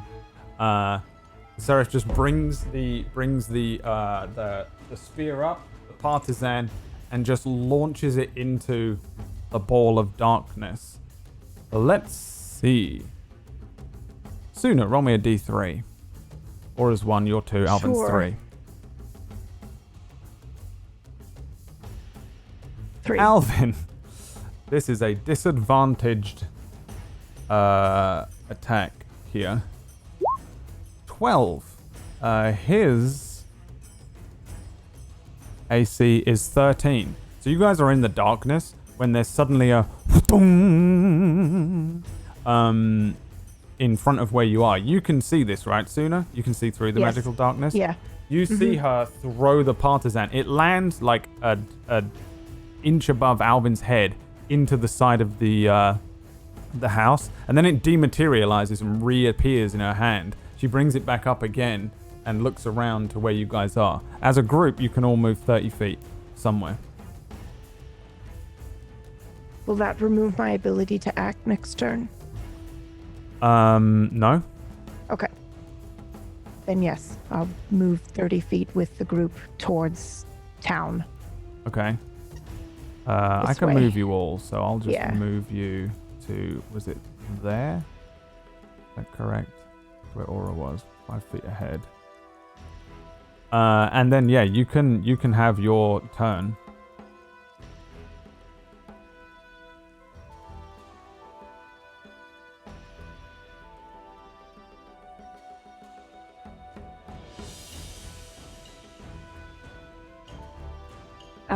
I'm going to use a sorcerer point.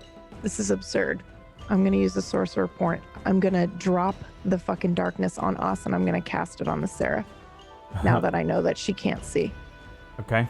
And I'm going to cast it on what is she wearing? What item is she holding? I wanted to do the staff, but it seems to disappear and then reappear, and I don't think that would be wise.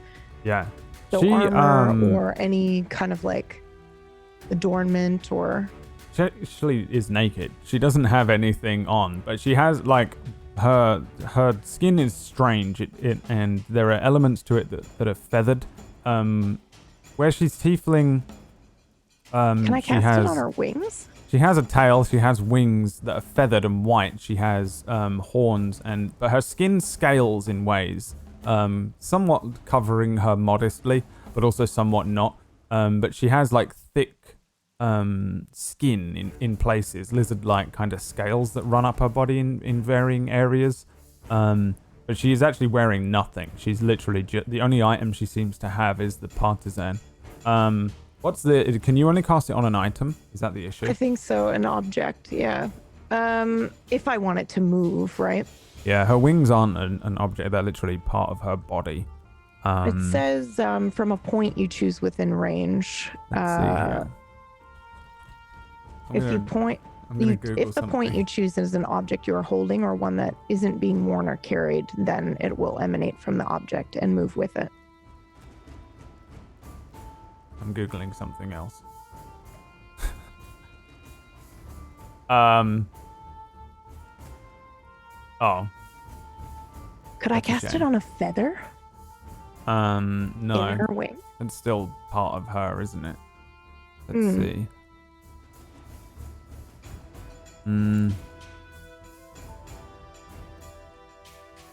Well, it doesn't. It does say if the point you choose is an object that you're holding or one that isn't being worn or carried, then it would emanate from that object. From a point you choose, blah blah blah blah blah. If the point you choose is an object you are holding or one that isn't being worn or carried, so that means you actually can't cast it on things that are being worn or carried. But I'm sure we can let it slide. Completely over. Yeah, I mean, all you can do is cast it on the ground. I think around or the partisan. But that's magical. It's and it's being disappearing, carried. right? Actually, that's the roll. Yeah. Yeah, never mind. The ground.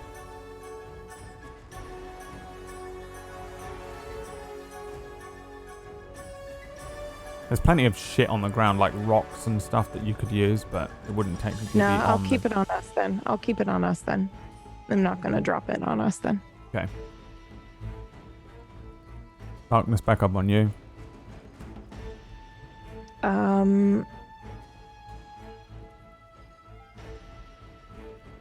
Yeah, I can't. I have to concentrate on this, so I won't do anything else. All right. Just move when we move. Yeah. So you can all move as one after the Seraph's turn. Mm-hmm. Let's see. Well, Aura, you doing anything on your turn? Anything crazy? No, I'm just gonna move us all again. All right. I think Alvin probably figures the same thing. In fact, no. Alvin is going to cast Cure Wounds on himself. That's what Alvin's going to do. Why would he not? Let's see.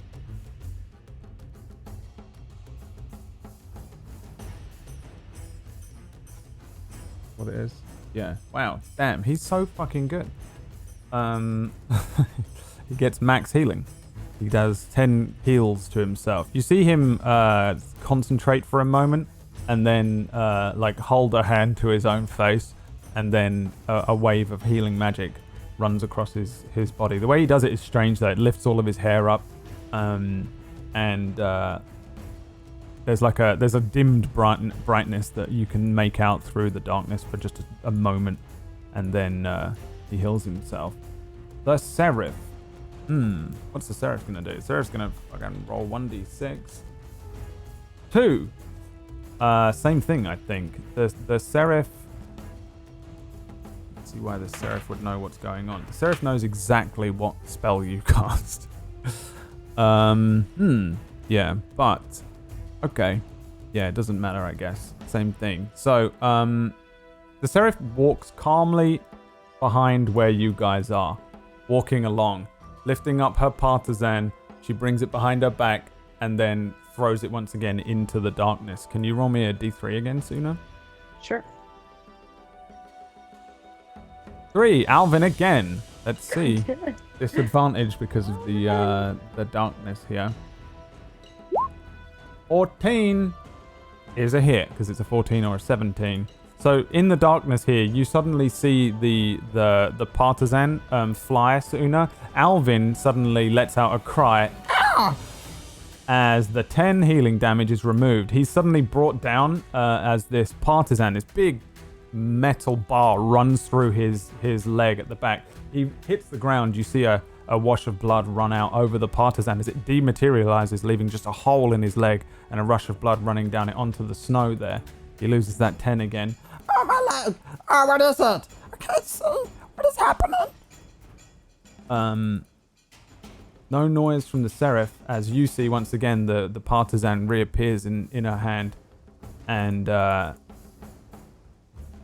she continues to stalk you in the darkness. You guys' turns. I reach out and I grab Aura's hand and I just give it a gentle squeeze. And then I cast Mind Spike. Jesus. The fuck is Mind Spike? You reach into the mind of one creature you can see within range. The target must make a wisdom saving throw, taking 3d8 psychic damage on a failed save or half as much on a successful one. All right. Let's see. Mind Spike. Wisdom save coming in. 7. Nope. Fail. Okay. So, roll me the damage. What did you say? 3d8? 12. 12. Roll me an Arcana check. Oh boy.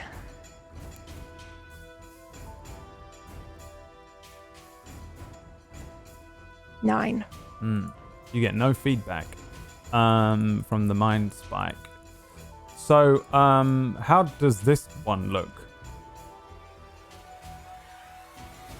Oh, I think it looks like dark, shadowy swords that kind of materialize in front of her, in front of her skull, and then just go in. Yeah.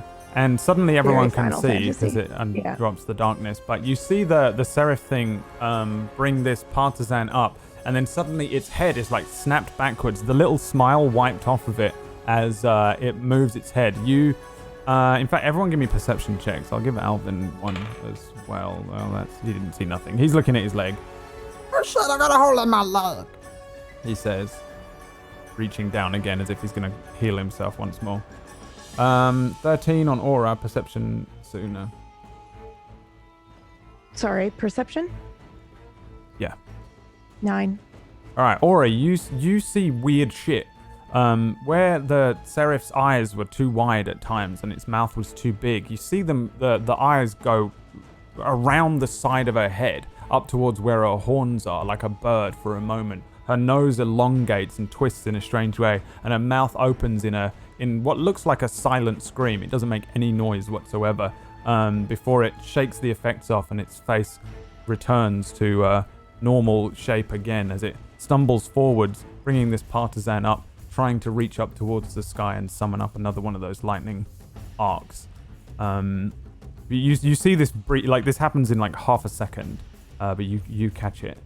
Suuna, it's still your turn. I'm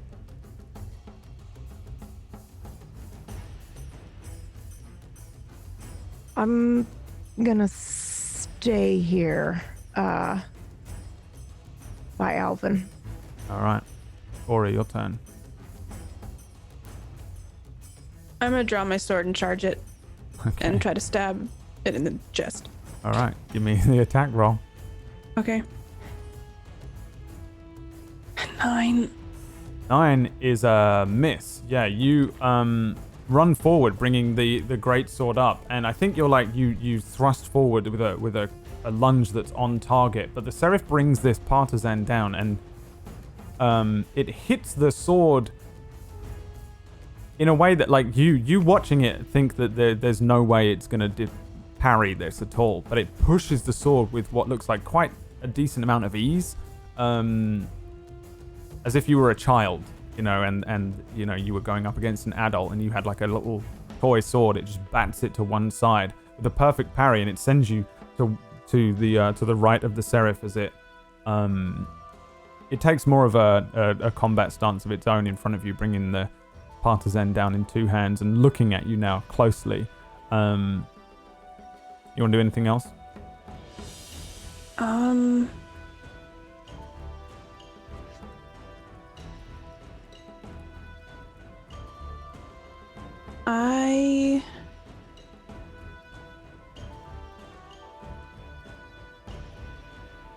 No, I'm just gonna stay here. All right. Alvin's going to cure himself once more. He grabs at his leg. He's kind of down on one knee as he grabs at his leg and heals the wound, somewhat closed, with 4 healing damage. You see him grab his leg. Oh shit, what happened? Did it get me with that freaking lance? Oh shit, what are we gonna do? You'll be all right. You'll be all right.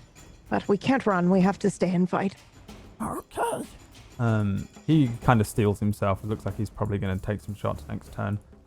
He stands near you. The Seraph. Let's see here. Recharge. 1d6. You mean the fake Seraph? 4. The Holy about that creature. Seraph doesn't seem to summon up. You see it try and summon up a spell or something, some sort of arcane energy, but it doesn't do anything. Instead, it attempts to use the you being slightly off balance and attempts to thrust the partisan towards you. Aura. On a 25, I'm going to guess that's a hit. Aura comes running at this thing. It bats the sword out of the way, summons up some energy, doesn't do it, brings it down, uses its own momentum to thrust the partisan, and it strikes pretty true. Aura, this thing pierces your side, opening up a pretty nasty wound. I think you guys behind Aura suddenly see a welt of red spread out from the point of this partisan as it sticks out from probably behind your back on a 15 damage strike there. And it brings the thing back, or letting out a cry as the seraph smiles at you again. Aura. Silently standing in front of you. So and I take it spreads 15? its wings wide. 15, yeah, you take 15 piercing damage. Okay. Spreads its wings out, but not in an attempt of flight. It just kind of makes itself big and brings its partisan down again in a standard-looking combat stance with a lance. Suuna. Oh, I don't have a lot of strength in me left, so I'm trying to decide if I use it all in one big attack or if I just delay a little bit longer. And I think I'm going to cast another spell. I'm going to cast Mind Spike again. All right. I will give you a wisdom save. Natural 20, no. Yeah, no, that I would imagine that's fine. Well, on a failed save, on a half as much, it still takes half the damage. That's correct. 3d8, right? 9, so that is 4. You see it happen again. The smile is wiped off its face suddenly as its head twists awkwardly at one angle in front of you, Aura. As Suuna casts this spell, it does seem to affect it. You see its eye bulge and close with a brief moment of pain, and then it continues its stance. So I've never actually done this before, but if I use a sorcery point to twin this spell, do I just cast it again? I can't remember what twin spell does. Read me it. Sorry, let me switch to the tab.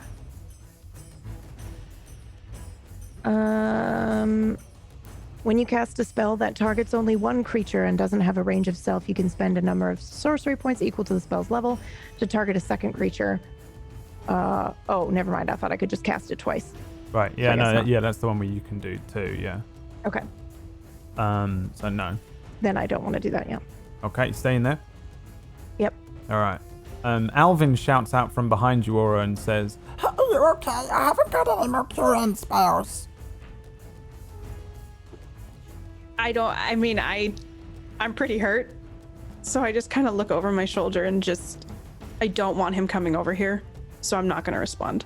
he looks like he's going to go help. forward, but he's not. She needs help, Elvin. I don't know what to do. I use all my spells on myself. Okay. He looks up at you and says, And you're a witch. Can't you do something? I'm trying, Elvin. I'm trying very hard.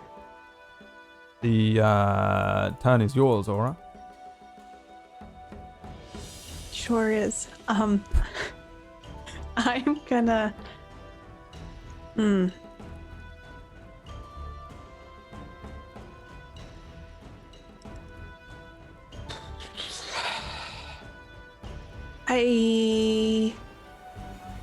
Sorry, I'm looking through all these spells I have. I'm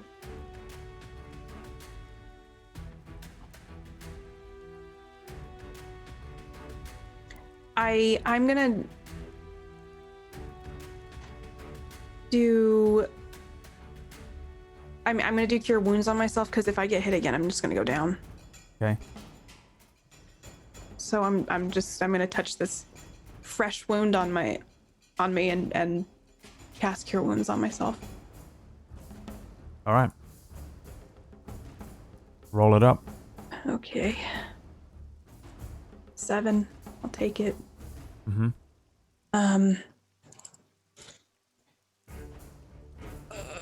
You have a bonus action, but if you move away from this thing, you will. It's probably gonna hit you again. Well, I don't have any spell slots left, so I'm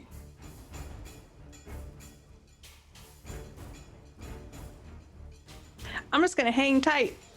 All right, Alvin fires a longbow shot On a 12, I think he misses. We see him kind of like aiming, but you're in the way kind of, and he's extra hesitant. It's a shot that he could make every day, but he doesn't do it today. He kind of double guesses where it is, and he lets fly in it. You see an arrow launch fly past you and past the seraph. Oh, shit. Oh, I don't know what we're supposed to do now. The seraph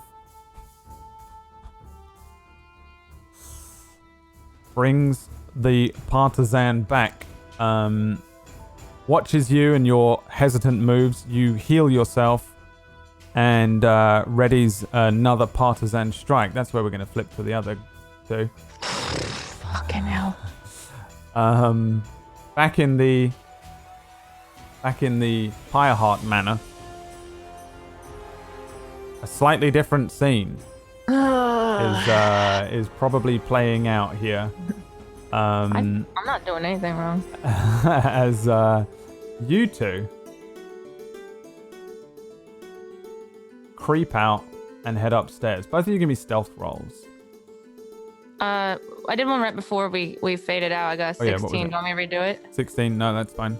Okay. Beau, give me one. I'd like to go past the guards. Are we gonna go past them? Yeah, this is what this is for. I assume you want to sneak past them while they fight. As you creep out, Beau is still invisible, but you can kind of hear him or smell him or something. I don't know. He's got extremely powerful cologne on, probably like dupe. Medieval I'd like dupe. to think I have a wonderful aroma. Yeah, I know what he smells like by now. I can smell him. Whatever he smells like is what you're able to follow him with. And the two of you head out. You can see at the end of the corridor, there's like a frightened-looking guard holding up at his throat, like kind of doing this at nothing, like it's like holding something.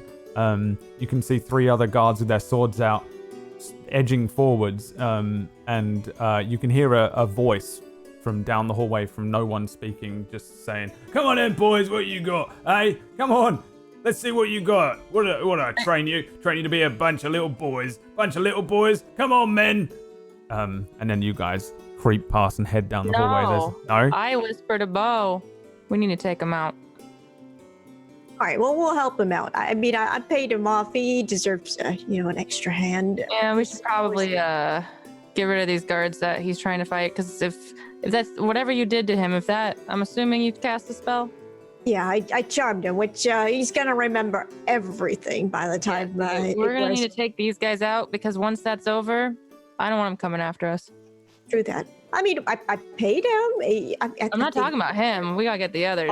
Oh, well, true enough. Yep. All right, let's take care of him. Okay. What's the plan? What do you guys do? I bring out my bow and I fire an arrow. Yeah, Beau, what are you doing? I'm gonna take out my short bow too. My short light crossbow rather. All right. There's a lot of people in this house, so there's no battle map. So give me attack rolls. Oh, I drop my bow or break it? I don't know. You roll me a d20. Oh no. Okay. Uh-oh. A spider spawns from your bow. Yeah, it's gonna be something like that. Let's see. The one thing. 15. You wound yourself. Roll me a d6. I wound myself. Yes. Whoops, I did not type that right. Okay. 2. Yeah, I don't know what exactly you do to wound yourself, but you take 2 HP from blood loss. What do you think you did here? I think when I went to grab it, I misplaced something when I put all my gear back on and accidentally stabbed myself in the thumb or something. Yeah, you just open up a nasty cut on your thumb. Owie. So I draw it back and there's just blood dripping now. And then there's a from Beau's crossbow. Give me the damage. 4. You see the middle one of these 3 guards just on the ground. 2 of them turn around and they go, "Oh shit, she's free!" And they start looking back and forth. You hear from the other end of the hall that Vizlon, you were supposed to sneak past. All right, well, I guess it's all out war. And then you don't know why, but the guy in front of him, his neck just bursts open in blood and he falls downwards. There's a rush of footsteps, and you see you see a barrel just break, and then you hear the sound of someone falling over who's invisible. Oh, jeez. The two other guards turn around. One looking at you, Ellie. One looking at you. One looking at the chaos that's happening behind them. Don't look at me. I didn't hit you. They can't see him. Beau's invisible. Remember. Is it a spell? He's invisible. Vizlon's invisible. No, I still do it. I point to Beau. Don't look at me. He shot you, so I just look insane. Yeah, they just think you look mad. All right, let's see here. So the one that's running towards you suddenly is going to attack you, Ellie. Oh God. I probably should have made you invisible too, Ellie. Well, does the spell end when you attack people? I think so, actually. Oh yeah. Actually, yeah, yours does drop. Yes. Yeah, good shout. Yep. He's still going to attack you, Ellie. He saw you first. Oh, I'm fine. I mean, I guess I'm not fine, but okay. Oh, he's gonna miss. He lunges forward with the sword here, and then you definitely move out of the way. Maybe you've got a dagger out, and you just push his arm out of the way, and he kind of hits the wall. He seems to be overwhelmed with confusion. The other one swings wildly at the air above where an invisible Vizlon is like standing up, brushing himself off. All you see is bits of wood falling to the ground. And then, you two give me attack rolls again if you want to fire again. I point to the guy swinging at the invisible guy. Well, I guess he's not invisible anymore, but I'm like, Beau, take out that one. And then I'm going to take out my dagger. 14. 14 and 21. 2 hits. 8 and 9. Yeah, it's like Mr. and Mrs. Smith, where you just kind of back up and then you take those two out. Vizlon standing up as the invisibility wears off of him says, "Hey, what the fuck is that? Oi!" He brings out his sword and says, "Oh shit. Oh fuck. Oh. Wait, don't go anywhere. Let me think this through." I look at Beau. I'm like, "Hey, you still want to pay him?" I think the charm's wearing off. I think I may have to do it again. You fucking charm me. You fucking charm me, old man. Oh, well, okay, listen here, all right. I charmed you, yes, but I paid you off too. Wait. Well, I ain't So do seen you want to one get paid fucking or bit. not? Give me You the wanna gold. get paid? Give me all the gold. I'll take all the gold. I'm out of a job anyway. I'll take the whole fucking no. thing, actually. I think, yeah, that's what I'm going to do. I'm going to take the whole Our fucking thing. agreement was 2 gold bars, okay? I shoot Yeah, an I'm gonna- arrow right next to his head. All right, give me an attack roll. 26. Perfect shot, yeah. Hey, all right, I'll take off the gold then, yeah? Back off. I'll take off, you two take off, we'll get I out. bring the arrow back again. All right, 2 gold bars, all right? You leave me 2 gold bars by the door. That's right. All right, or I'm going to hunt you down, old man. And little girl. I keep I promise, and I don't break a promise. Okay, Cool, 2 yeah, now gold you're going bars. to tell us. Actually, you know what? Throw in 1 more gold bar and you're going to tell us where everybody's at. All right. He maps out the whole house for you. Like after, he grabs like a bit of chalk off the ground and just maps the entire house out for you. And there's a little montage of him just pointing all of these different rooms. Roll me a D4, Ellie. 4. How do you approach the room? I honestly kind of want to stealth through the house, lock all the doors, and set it on fire. Oh, okay. It's a really, really big manor house. Is it? How many doors would there be though? Out. So many. This place is... I think I can give you exact numbers because I based it on a real building and it's fucking huge. Okay. There are 4 targets in the house. No, 5 targets in the house. Burning it down would... I don't know if you would be able to make a big enough fire quick enough for them to not escape eventually. I'm just telling you this information as an assassin, you would know. Small little house, burn it down. They're all dead. Big fucking place. They're probably going to find a way out. You know where each of them are? Okay, fine. I won't burn down the house. I'll just burn their rooms. Yeah. I'm just kidding. Okay. I'll walk in. You can. I'm allowing you. I will let you kill all of them. If you roll a couple of dice. Okay. The first thing I want to do If though you is want check if you want a the- montage of you killing them. I want to check the curse first. How's curse it feeling? Is itching from the 2 kills you just made. 2? And Yeah. would it be itching for more, or 1 just kill? like, wow, okay? 1 kill. The inky little tattoo curse mark grows a little bit, and it just itches a little bit. I think for now, you can feel like you normally do that rush of wind for a moment as it hits you. I take Beau with me. If Beau lets me, I take him with me. Yeah. Oh, of course, I'd go anywhere. What? Okay, let's go. And If you would like to activate the murder montage, please press A. I am. I'm gonna activate the montage, but I'm gonna try and decide if Ellie would be. Okay, I'm gonna flip a coin and decide if Ellie would be smart enough to let someone else do the killing, or if she'd do it herself. Does that make sense? If she knows the mark's growing every time she murders. Up to you. 1 I do, 2 I don't. I don't. Okay, I kill them all. I'm gonna sneak up to their room, and I'm literally just gonna slit all their throats while they sleep. Yeah. So the first room you come to is the room of the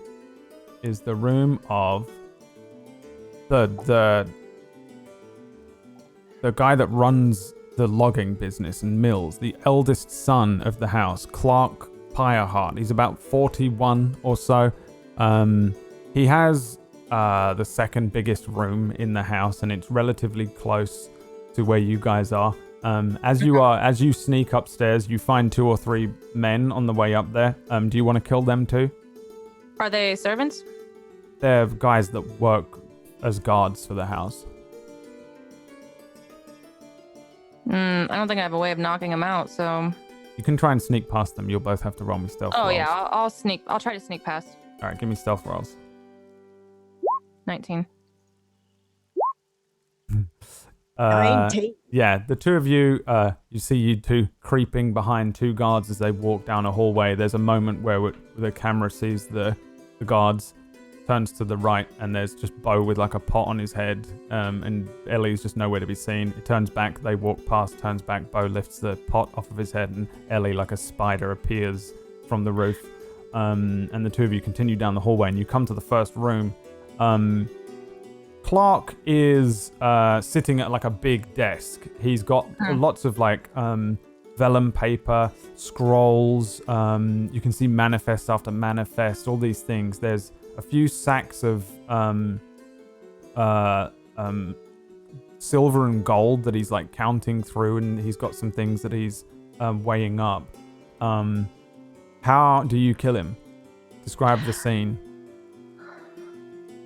I feel like it's one of those scenes where it's just someone just suddenly appears out of like just thin air right behind the guy, and that's when the knife is right at his throat, and I just slit it as he's sitting at the desk. There's like a window behind him. Outside, it's still daytime. There's this expanse of snow that spreads out, some forest in the distance. You can see some buildings that are a little further away. This is on the western side of the house. So there's like some logging buildings and mills that you can see in the distance, and then they're kind of overshadowed by you. This guy is sitting there for a moment, and then suddenly his neck is opened, and you've got him by the top of the top of his head, and you pull the knife across his throat. As you do so, we see that curse mark grow on your hand. Camera side swipes to Beau. What is Beau doing at the doorway? Oh, well, I'm gonna creep in, and then, as his body drops, I rummage through the fella's pockets, see if he's got anything nice. Yeah, roll I threw me. his head on the desk over the papers that he was working on, just completely ruining them. Yeah, it's spread. There's blood just spreading out over this. All of these papers that are just boring manifests and logging things, and Beau, roll me 2 d20s. Ooh. Damn. That's 20 silver and 15 gold. You can add those to your winnings so far. The rest of this room... I look at Beau and I'm like, you're sharing that later, right? Oh, of course. I'm sharing it with everybody. Okay, good. We can all split it. the rest of the room, there's some bits and bobs that might be worth stuff, but to take all of these things is you're going to end up over encumbered like Skyrim. Yeah. So you probably pocket the gold and then head to the next one. Roll me a d3. Okay. 2. You head down the hallway, and no guards as you come to a room with a doorway that's already open. Sleeping, half naked. The top half of his body is covered. His lower half is hanging off of the bed. Naked as the day he was born, a shaft of light through some closed curtains. There's the smell of wine. He's holding an empty wine glass on his bed, a little bit of wine dribbling over the sheets. Is Rayson Pyreheart, the drunken younger brother. He is maybe around 30, 36. He's somewhere in his 30s. He is he's completely asleep. How do you kill this one? Is he just one of those inebriated asleeps where it's hard to wake up? Oh, he's so out of it. Yeah, he's just a completely drunken state. Open his mouth and pour poison in. Okay. Jeez. What is it, quick acting poison or? Yeah. All right. Quick acting poison. You see him just sit there, like laying on this bed for a moment. Suddenly, his eyes open and he starts to choke. This foam and pink foam starts to bubble up in his mouth, and then he starts to cough up red, and then deeper red, and then choke before he grips his throat, his purpled face, falling slack as he dies on his bed. What? And I look at Beau and I'm like, "You gonna search him too?" Yep. Point at like his man bits. Oh God, he's not even wearing anything. He's naked. Ew. I'm gonna look around the room, see if he's got anything nice. Give me an investigation check. Ellie, your hand itches again. The curse mark grows. It's probably now kind of looking like a fingerless glove almost on your hand. 22, you find I closed it. I'm an idiot. Roll me another d20.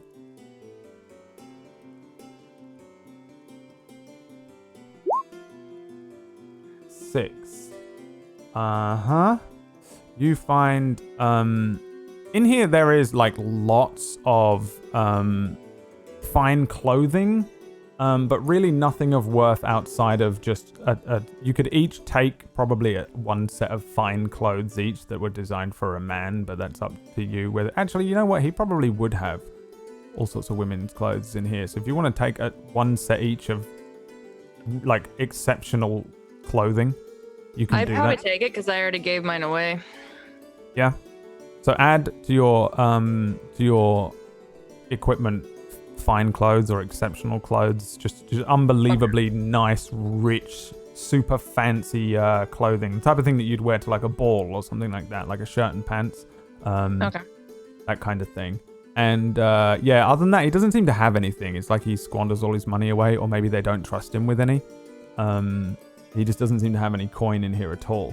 The only thing of worth are these clothes. There's a lot of wine bottles and whiskey bottles. If you wanted to take a bottle of wine, you could. Yeah, let's take one for the road. All right. God, this is like shopping, but better. It's free. Yeah, roll me a D2, Ellie. 1. The next floor up, you head up to where the master bedroom is. This is where the mayor, the house leader, and his wife Fane sleep. However, when you head in there, the mayor is nowhere to be seen, but the wife is sat at a table, like a dressing table, and she's like brushing her hair.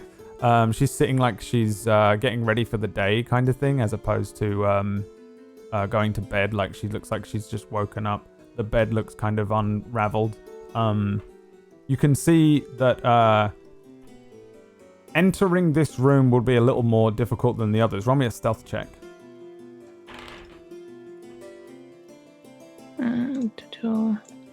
19. Yeah, even though she can see the doorway, Do you actually want to creep in? Because you can wait until Ellie kills things and then go in, Beau. Yeah, you know what? I'm just gonna wait outside. You guys like look around the corner and you can see that there's a mirror that can see the doorway very easily, and she's just kind of like combing her hair. She looks like she's preparing herself for the day. As Ellie, how do you kill Fane Pyreheart? Since I can see that there's a mirror, I just step around the corner and just unleash an arrow really fast. Yeah, and where do you hit? Her head. Just back of the head? Mm-hmm. Yeah, she brushing her hair for a moment. Next minute, thung! She face plants the desk there. A trickle of blood running down the side of her face across her cheek and spreading out, pooling on the dressing table, dripping onto the ground as Beau tentatively steps in. You gonna try and steal things from here too? Yes. All right, give me another investigation check. And I don't see the guy, the husband anywhere. He doesn't appear to be in here, no. Okay. 9, not as good of a investigation check, but you do find stuff. Roll me a d20 again. 7. You find you find a little bit of money. Roll me another d20.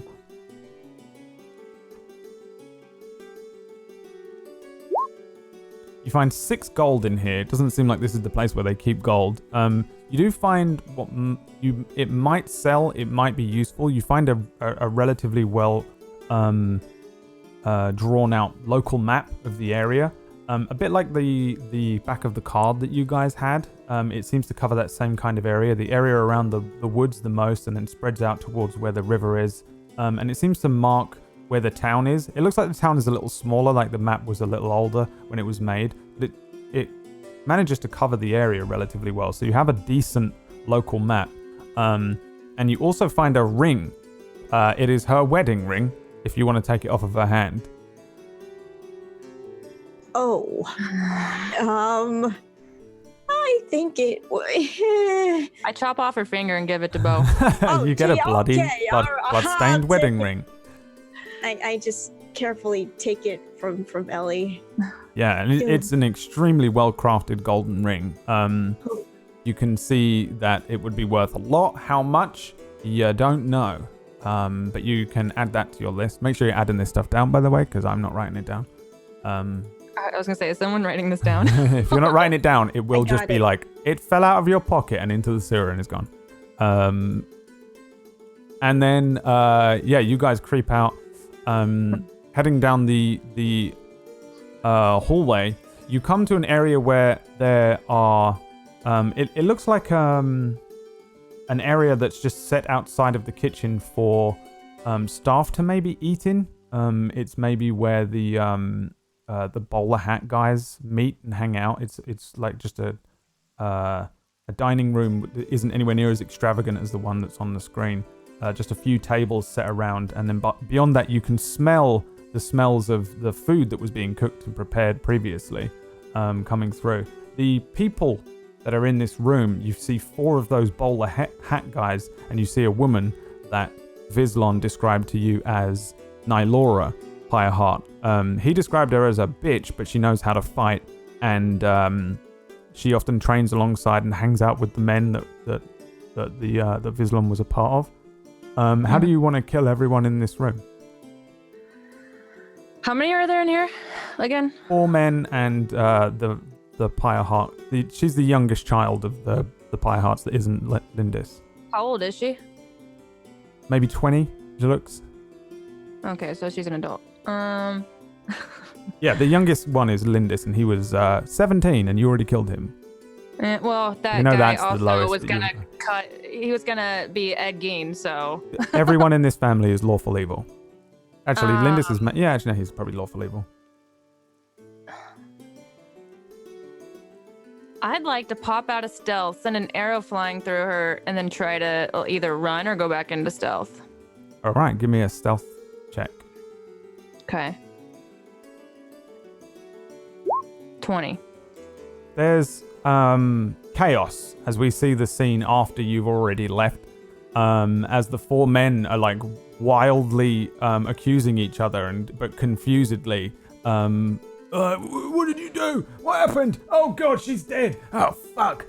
What are we gonna do? How are we gonna tell? Oh fuck you know. Oh shit, we're gonna. Oh, which one of you? Did you do it? Where did that come from? What the fuck is that? We then cut to you two walking away down the hallway. Beau with like a drumstick in his mouth, eating the chicken as you throw him a drumstick of pheasant leg. As and we see the youngest living Pyreheart, now dead.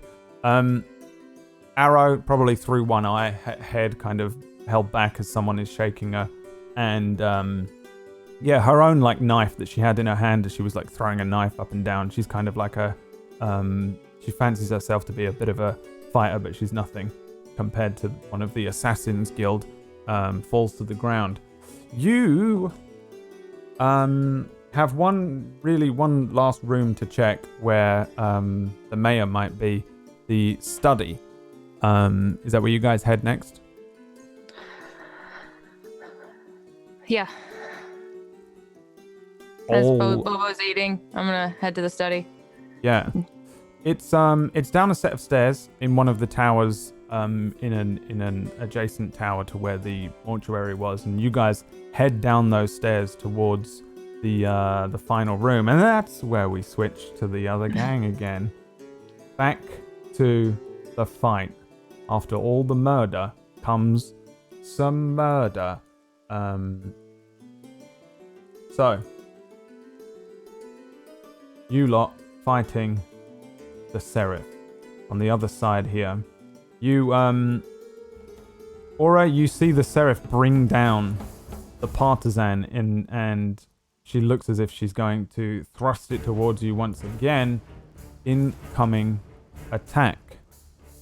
Let's see how she does this time. A 21. The partisan launches forward again, striking Aura. A perfect hit. 15 again. Wow, it's like she does a flat 15, which she doesn't. You still up? I am not up. Partisan strikes Aura, and for a moment she's still standing. From the back, Alvin and Suuna, you see Aura standing there, and then the sword in her hand, the heavy greatsword, hits the snow, lifts up a bit of the snow, and you see blood once again running through her clothing, seeping out as the Seraph leaves the partisan in Aura as she falls backwards and hits the snow with the partisan sticking up. Seraph just holds a hand up, the partisan reappearing in her hand away from Aura, and then the blood seeping out onto the snow once again. Aura didn't channel future Aura today. You are KO right now, so you're on death saving throws. You're not dead, you're bleeding out in the snow as it stands. Alvin kind of shouts out, Aura! And he looks like he's gonna like scramble forward and run towards where she is. The Seraph is now looking at you, Suuna. What do you want to do? Your turn. I am going to use the last of the chronomancy for the day.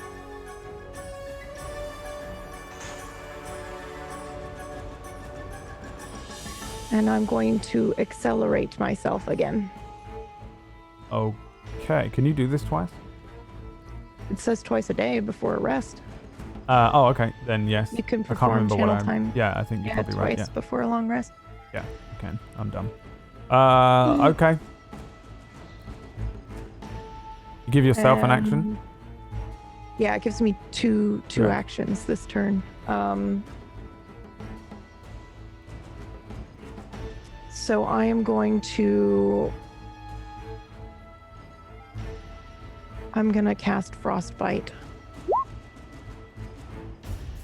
Okay. Frostbite. The hell is And Frostbite? that's wrong. That should... Oh, no, that's right. Okay. I was going to say it should be DC 17, but it's not. It's 16. Okay. And I have to roll a con save.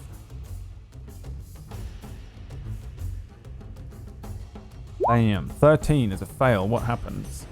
The target takes 1d6 cold damage, and it has disadvantage. On attack rolls. On attack rolls, yeah, sorry. Okay. So that is 6. Is that not the 3? What the 3 is there? Oh, yes, it is. Sorry, I didn't realize it did it for me. Yep. So, yeah, you cast this spell. There's a, you see it affect the creature. Then what do? You have a second action.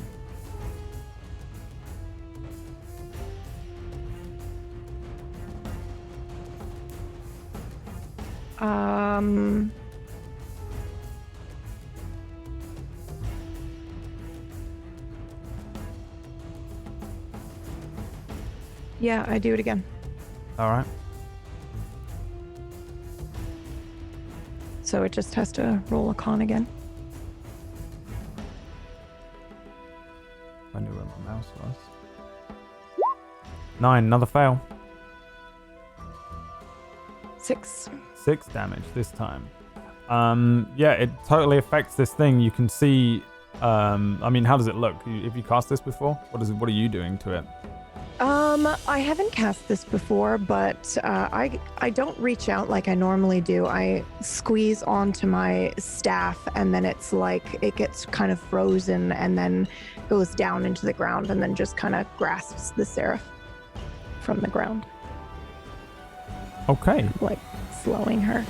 Yeah. You want to do any movement? Yes. I'm going to move up by Aura. Okay. Aura, your turn. Give me a death saving throw. Which one do I do for death? It is in the middle of your sheet. Oh, Just yeah, click death the- saves. Okay. yeah. 17 is a mate, so you can mark one mate. If you get 3, you stabilize. Okay. Alvin runs forward as well. He skids to a point next to where Aura is and holds closes his eyes and holds his hands out and attempts to cast a Cure Wounds, but he's out of spell slots. You see him just repeatedly trying this now. He keeps kind of uttering the words of the spell and summoning it up and failing. That's now all he is doing. The Seraph gonna roll a d6. A 4. Seraph moves around to where you are, bringing the partisan with her. She's going to attempt to stab at you. Suuna, 22. Yeah, that hits, but I will shield. All right. Partisan comes. She just moves around, steps probably over Aura's body, and then lunges forward. As she does so, you see it coming forward. You bring up that shield again, and it hits this magical barrier. The partisan sent off in a completely different direction. Yeah, I mean, she just looks like she's just trying to kill you now, Suuna. What do you want to do? I'm gonna attack again. All right. Another not ray of frost. I'm gonna do another frostbite. Okay, let me see. Bing. 15 is still a fail. So it takes... Oh, you know what? It had disadvantage, so it was doesn't matter. 17 would still have needed a shield, right? No, it would not have needed a shield. Undo So that. I can... Take that spell slot back. Okay. It just misses. And you deal 3 cold Yes. damage. Mm-hmm. All right. Anything else? That's it. Other than it still has disadvantage for its next turn as well now. All right, Aura, give me a death save. An 8 is a fail. 1 fail, 1 make. Alvin. Alvin stands up and he's got tears running down his face. He brings out his own short sword and runs towards where the seraph is. I'm gonna kill you! I'm gonna kill you! He comes running in, attempting to stab at the seraph with his short sword. On a 14, I think he hits. He does.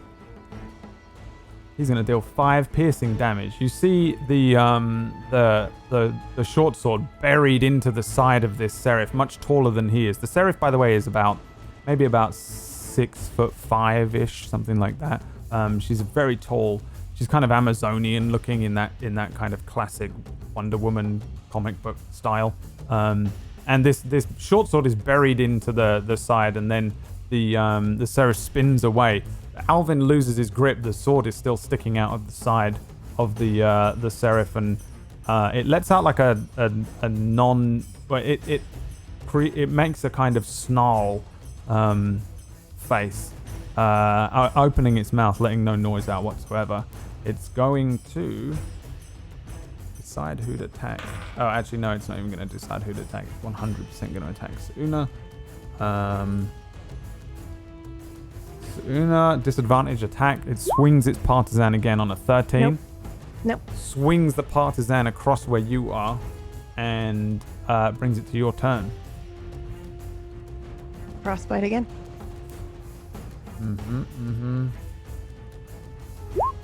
5. How would you like to kill it? Oh. I think she just freezes, probably. Because it's frostbite, and then she just doesn't unfreeze like she normally does when the spell is over. Okay. Yeah, I think this swing comes round. The partisan running across where your face is, and you duck down just a little, just enough time to cast your own spell. When you let off the spell here, you see the frostbite catch the leg, and almost as if the snow itself runs up this leg. The seraph freezes in place, crystallizing. The partisan drops, but then disappears as it sort of dissipates in front of where the creature is. There's a weird moment here as the frozen figure. You see the shards of snow breaking off of it because it's not moving, it's shifting and changing. It starts to shift and change in its shape. Alvin jumps back watching this happen. You see now this strange thing happen as the skin on the seraph suddenly turns kind of charcoaled, as if it had burned as opposed to have been frozen. Its hair kind of falls to the ground and dissipates, and its skin turns a sort of charcoal black as you recognize this now kind of part frozen form to be Symbol. It's in fact it morphs into a form that you do recognize, the frozen humanoid form. None of the smoky wispy stuff. Just this kind of odd formation of frozen bits. It has these kind of tendrils that run off of it that seem to be frozen as well, and then it falls backwards onto the ground and becomes kind of rubbery in its movements. The ice and snow breaking off of it. It just turns into an odd like ragdoll, almost like a broken doll in the snow. Aura, give me another death save. 14. 14's a make. Anyone want to try and do anything here? Yeah, I would like to stabilize her. Okay. With a medicine check? Yeah. All right, give me a medicine check.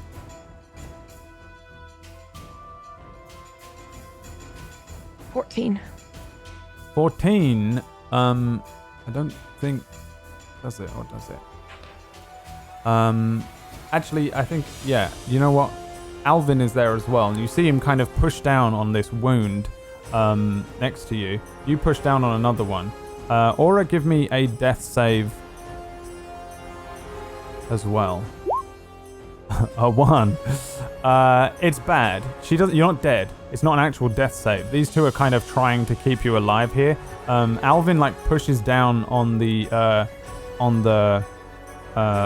first hole that she has, and you push down on the other and attempt to stabilize her. And without a healing kit, you can't do it. I do have one. Oh, you do have one. Yeah, I have 3. Oh, well then you want to use a healing kit? Mm-hmm. All right. Then I think give me another medicine check. The rules on the healing kit. I think you can stabilize without 12.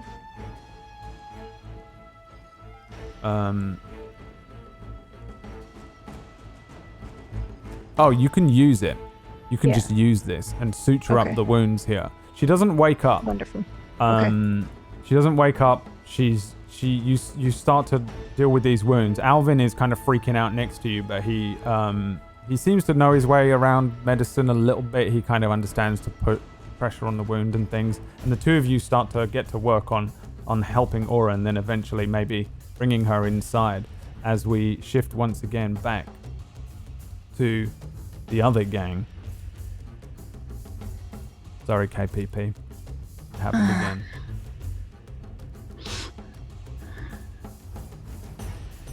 The two of you two head underground into the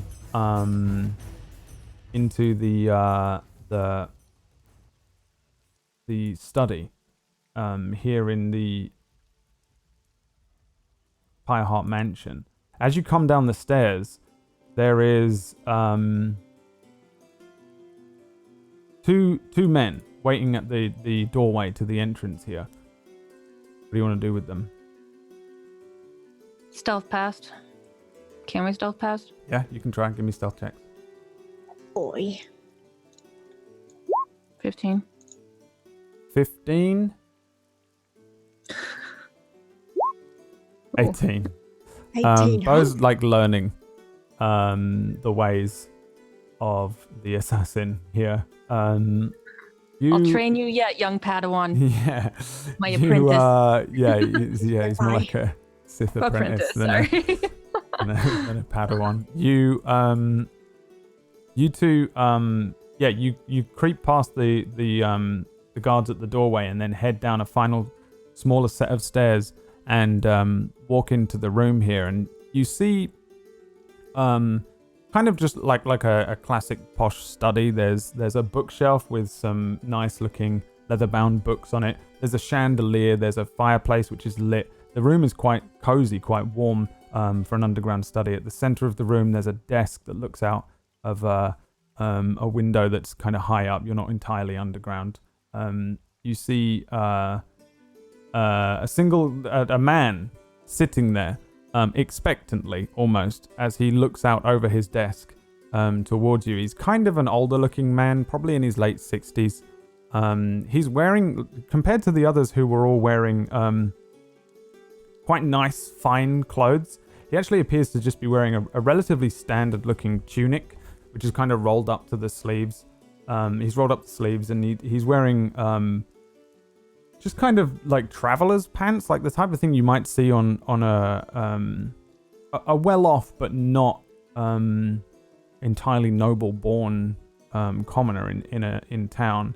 And as you guys creep in, he looks up and sees you both as you walk in. He doesn't look like a fighter of any kind necessarily. He doesn't have any weapons on him. He kind of tuts a couple times and looks at each of you for a moment before saying, "Why are you here? Precisely."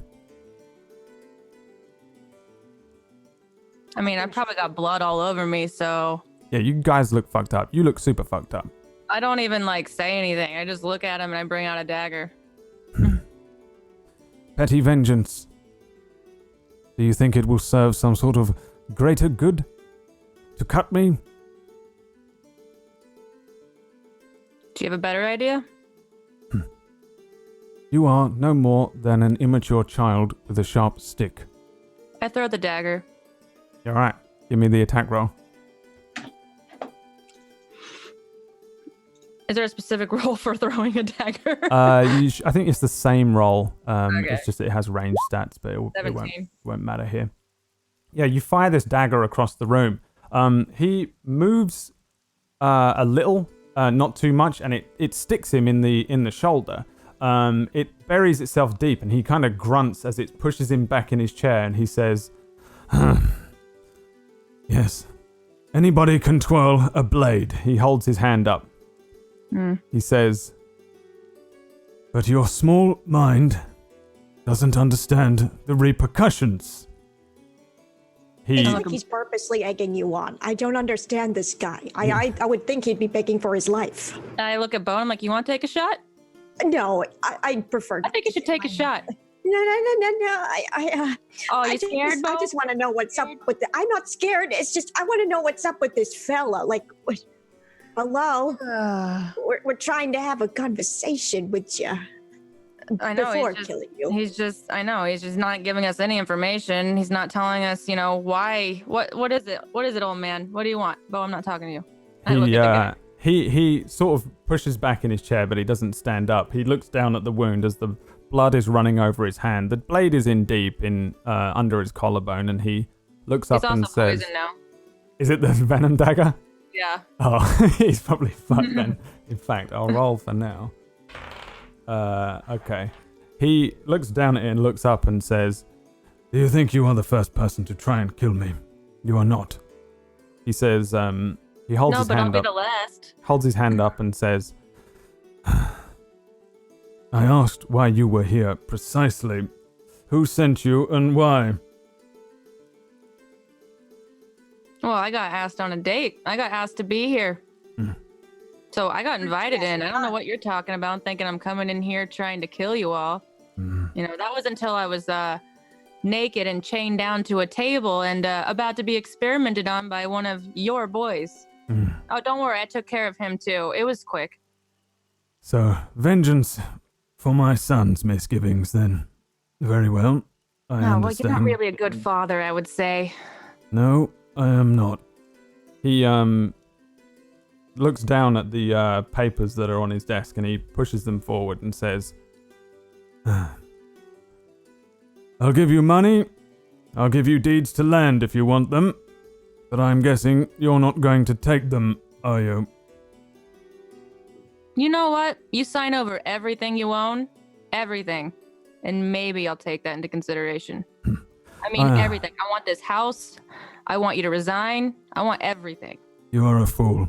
I don't want my life. I want the power of this seat. And so will my successor. You're going to kill me. They're just going to replace me. It's foolish. You'll be caught eventually. No, I think I could replace you. I mean, not me. I could find someone that's better than you. Whoever replaces me will be just as corrupt. If you're going to kill me here, you might as well go and kill the queen. I look at Beau and I'm like, that sounds like a challenge. Oh, geez. Well, I'd rather just give to the people here, to be honest. They're suffering out there.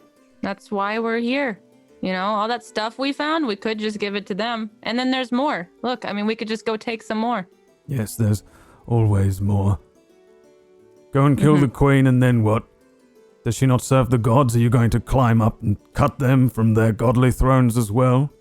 I mean, that was the original idea. We just took a little detour, so... You're a wretched animal. Yeah, I mean, and this isn't really helping. And I hold up my hand and show the mark. Yeah, it's itching real bad. I know, it's like pulsing. I'm just like, this really isn't helping. And I look at Bobo as well. Yikes, yeah, no, that's not looking too good. He says, He says, "If you kill me, you damn this town without a leader in an early winter." Well, considering the place is already pretty damned outside, considering you're already, in charge here, you ain't doing such a good job at it. Nobody will be able to call in the favors we need. We need grain from outside. We need food, wheat. Oh, I can see you're doing a real good job on the food. Everybody's starving. You're just hoarding it all for yourself. What are you talking about? You need food. You need to feed the people is what you need to do. Instead of sitting up here feeding your kids wine and getting them fat and letting them be serial killers. Without me, there is no hope of that happening in time. Kill me and you damn this town. I put my hand on Bobo's arm, and it's the one in the mark is just throbbing. I'm like, either you finish him, or I'm gonna have to, and I don't know what's gonna happen. I know. Okay. Look, pal. I'll hold your chicken leg. Finish him. Oh, okay. Yeah, save that for me. All right, Bubba. It's gonna have to go down like this. I'm sorry. And I pull out another dagger of mine and pierce it into his chest. You're gonna just stab him? Yes. All right, give me the attack roll. Oh boy. So you walk over to him and then just put it at his chest. Mm-hmm. He looks up at you and says, "You're a filthy half-breed," as he push it into his chest. Ellie, roll me a d10 as well. 1. He coughs up. His, you see blood push up out of his mouth suddenly. He coughs it down over you, Beau, as you're pushing the knife in. It's almost as if the poison gets to him. Oh. As you push the knife in, he coughs again. You see his eyes roll up into the back of his head. Oh, jeez. And, Ellie, there's a serious itching from your hand. You've killed a lot of people in this 6, house. I think. I think this makes 6. And the men. No, yeah, including the men. And there's a familiar rush. You see Beau moving towards this figure, and you see him kind of pushing this knife in, but there's something else that you see beyond it.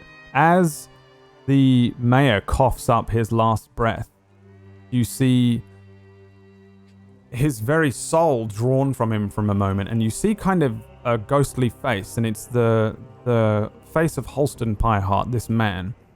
It's drawn from him, and it quickly transforms into a sort of rushing energy. And this is the first time you've seen this. You've always felt this. This is the same sensation as this energy wind torrent pushes towards you. It looks like Beau is moving very slowly to you. The fire of the fireplace kind of looks like it's stationary, but you feel your own hair being whipped backwards, your clothing, as you're hit by this rush of energy. It's accompanied by these strange lights as well, as the room kind of brightens and then dims to a grey and then dims to a red before dimming almost entirely, the firelight quelled by like a strange sort of darkness. As this torrent of wind hits you, your hand explodes into a burning pain, and as you bring it up, you can see now that it's turned entirely black, going far down the wrist. Great. In fact, it looks like a dead hand, and it's curled in a twisted way that looks like necrosis. You can't seem to move any of your fingers or anything like that. The skin is strange and tight over your ligaments, and in your hand is someone else's hand. It's a strange, ghostly hand for a moment, feminine, and it looks as though it's holding yours as almost like a greeting. And then beyond from the hand, a woman starts to form. You can feel a sensation of energy being pulled out of you as this woman forms in front of you, and she's beautiful. She's elegant looking. She's got a wonderful, voluptuous figure, flowing like auburn hair as color and life suddenly swell into this person. But you see her eyes too, and they're soulless. They're fully red and evil, and you sense that this is a monster of a woman, and she smiles at you. And somewhere in here, you know this smile to be a thank you.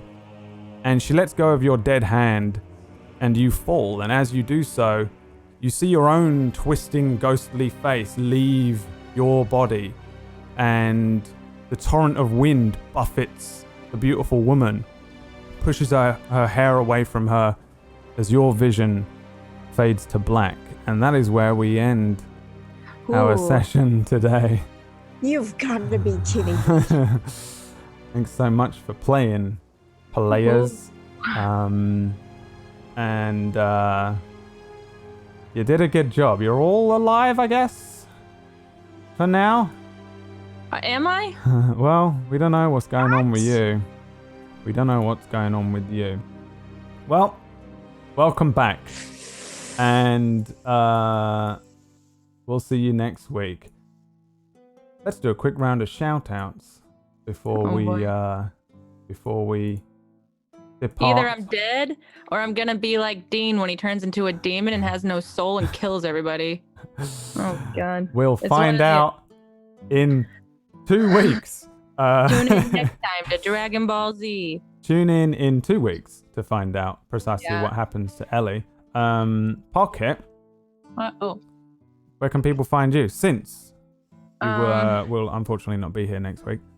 Yeah, I'm gonna be missing next week. But you can find me at twitch.tv/pocket or on Twitter, Pocket, POKKET.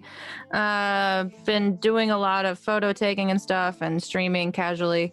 But I usually stream in the mornings till the afternoon, so that's where you can find me. Plus, I do role play here every Sunday, and I guess on my channel every Wednesday or Thursday. I don't know, it might be changing. So there you go. And someone else who is or isn't dead, we just don't know. KPP. First of all, I'm sorry you went down again. I don't know how to stop it from happening. I don't either. I just think this is just my fate at this point. Yeah, that's just all there is to it. There's nothing I can do about it anymore. But you're alive. You're stable. You did it, and you provided a nice meat shield for Alvin and Suuna to finish the job. It's my goal. I want to be a meat shield for everybody. Too bad. If you were an anime character, that would be a perfectly acceptable role. To just Could that run be my in nickname? Or a meat shield. and just absorb all the damage for enough time to give the others a chance to kill stuff. Where can people find you? And by the way, we're not off for 2 weeks. It's just that Pocket's not here next week. We'll be back next week. And we're actually gonna continue with the A team here because Ellie is dead. I'm gonna say that because it's gonna scare Pocket. Look at her. It's like, what? That's it. Pocket's not in the campaign anymore. She died. No. It was worth it. I got to butcher a whole house. That was I was serial just thinking, killers. like, if you go down because of this, that was still really amazing. I really wanted you to Legacy. kill everyone in this so that I can call this episode the Butcher of Beim, and even if they don't know it was you, everyone in this town in the future would refer to this night as some random evening when everyone in this house was gruesomely murdered by the Butcher of Beim. But I also knew that it would be a lot of killing for you to do, which was a great time to activate the old Mark of Cain there.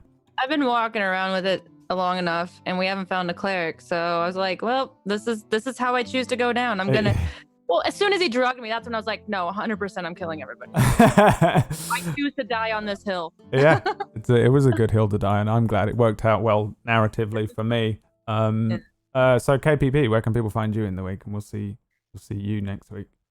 I am on Katie Peters Plays. We just started Little Misfortune today, and it's been really dark but good. Yikes forever. Yikes forever. So we're going to keep doing that this week. And yeah, then I'll be back here Sunday for more A-Team, apparently. And yeah, I don't know. It's New Year, and that kind of scares me. So I guess that's all I'm going to say. Okay. All right. Yeah. Existential crisis. It's fine. What about you, Disby? Where can people find you in the week? What are you doing?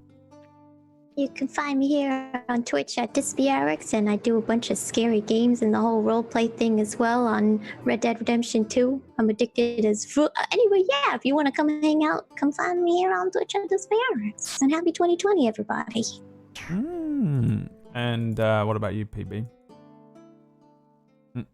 PB has a cat. don't know if you can hear him. Maybe not. No? Yeah. That's it. Muted the sound a little bit. What? It's Had to muted. mute the sound. Oh, okay. The music. Not of the Yeah, cat. I am I'm streaming Blade Runner currently, which is exciting. I just took a week off, so everything feels really weird. But I am back streaming tomorrow. We're finishing up Blade Runner, and then we're gonna start Chrono Trigger. My first time playing through that. I played like the first half an hour of it on my DS, but I'll never finish it if I don't just stream it. So we're gonna play it this week. Best. That's what I'm up to. Yes. All right. Well, I love Chrono Trigger, and that's all I have to say about that. All right. Well, we'll be back on Tablestory tomorrow night for Zero Blue Orion, which I'm in as a player. I have green hair, and it's a serious mindfuck now. Yeah. It really is. It's great. I look forward to it so much, but I also am We've very also scared been of it. waiting. There's one person who's been watching the show and live tweeting about it, and we've all just been kind of like sitting in Discord waiting for them to catch up. Yeah. And they just caught up. It has been so great to just watch them Yeah. tweet every reaction as they go through experiencing all the weird things that have happened in that show, because it's gone so all over the place. Very magical. Yeah. All right. So next week we will return with this gang here and see what they do without their rogue for a single week while she does whatever she's doing. And that's it. Okay, my brain has let go. Thank you for watching, and we'll see you next time. Sometimes my brain lets go as a GM. It's hard to juggle all these things when you're GMing, and then it's insane levels of multitasking that my 7 IQ is not capable of. And then as soon as I'm like, and we'll see you next week, my brain goes, and just melts out of my ears. Go on. You could have just said, because I'm going rogue. Hey!